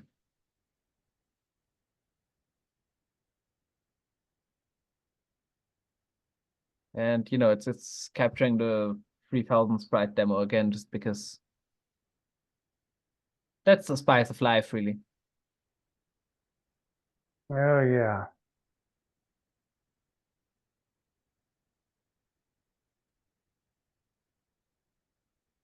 I mean, what would you do if you had 3000 sprites?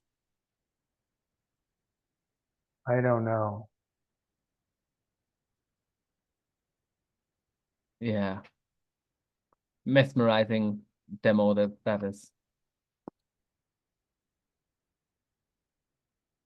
Oh man.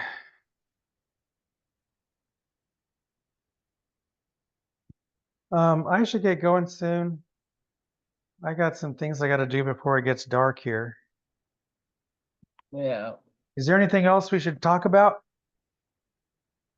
Ooh, anything else? Did I have something, or did I forgot, or am I just getting a bad feeling? I mean, I can show the ouch.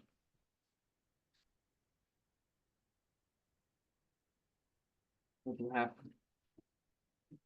Because now it's no longer in my computer. I can show the Vision RGB card. Look, it's for some reason Aya is holding it. That's my one that I used to use that only has one port, and I have the 2-port version that's also newer. As you can see, it's the same thing. Oh, it's got the Cyclone FPGA, got the 2 memory chips, it's got the weird one with the heatsink, and it's got the analog devices. They all like this. Quality jankware. Quality jankware.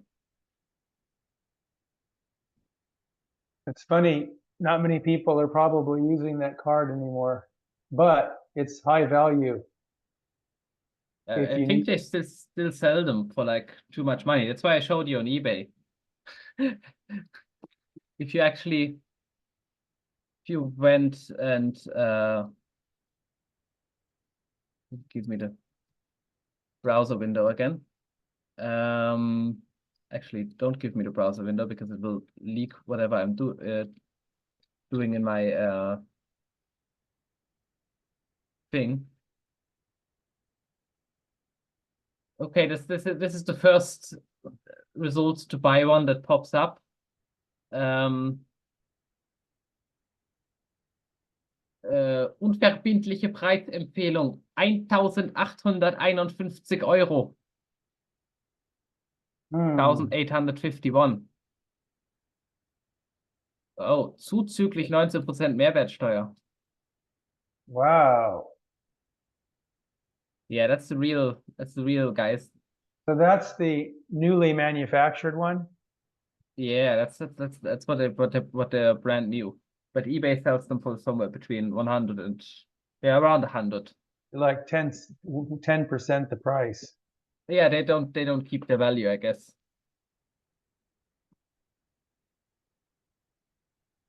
Interesting. Oh.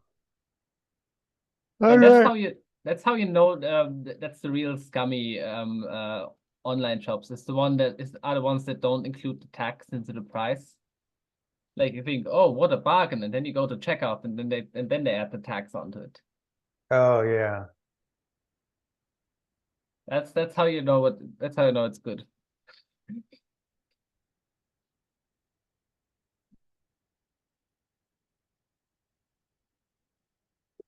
I'll stop the recording here. Yeah, that's probably good.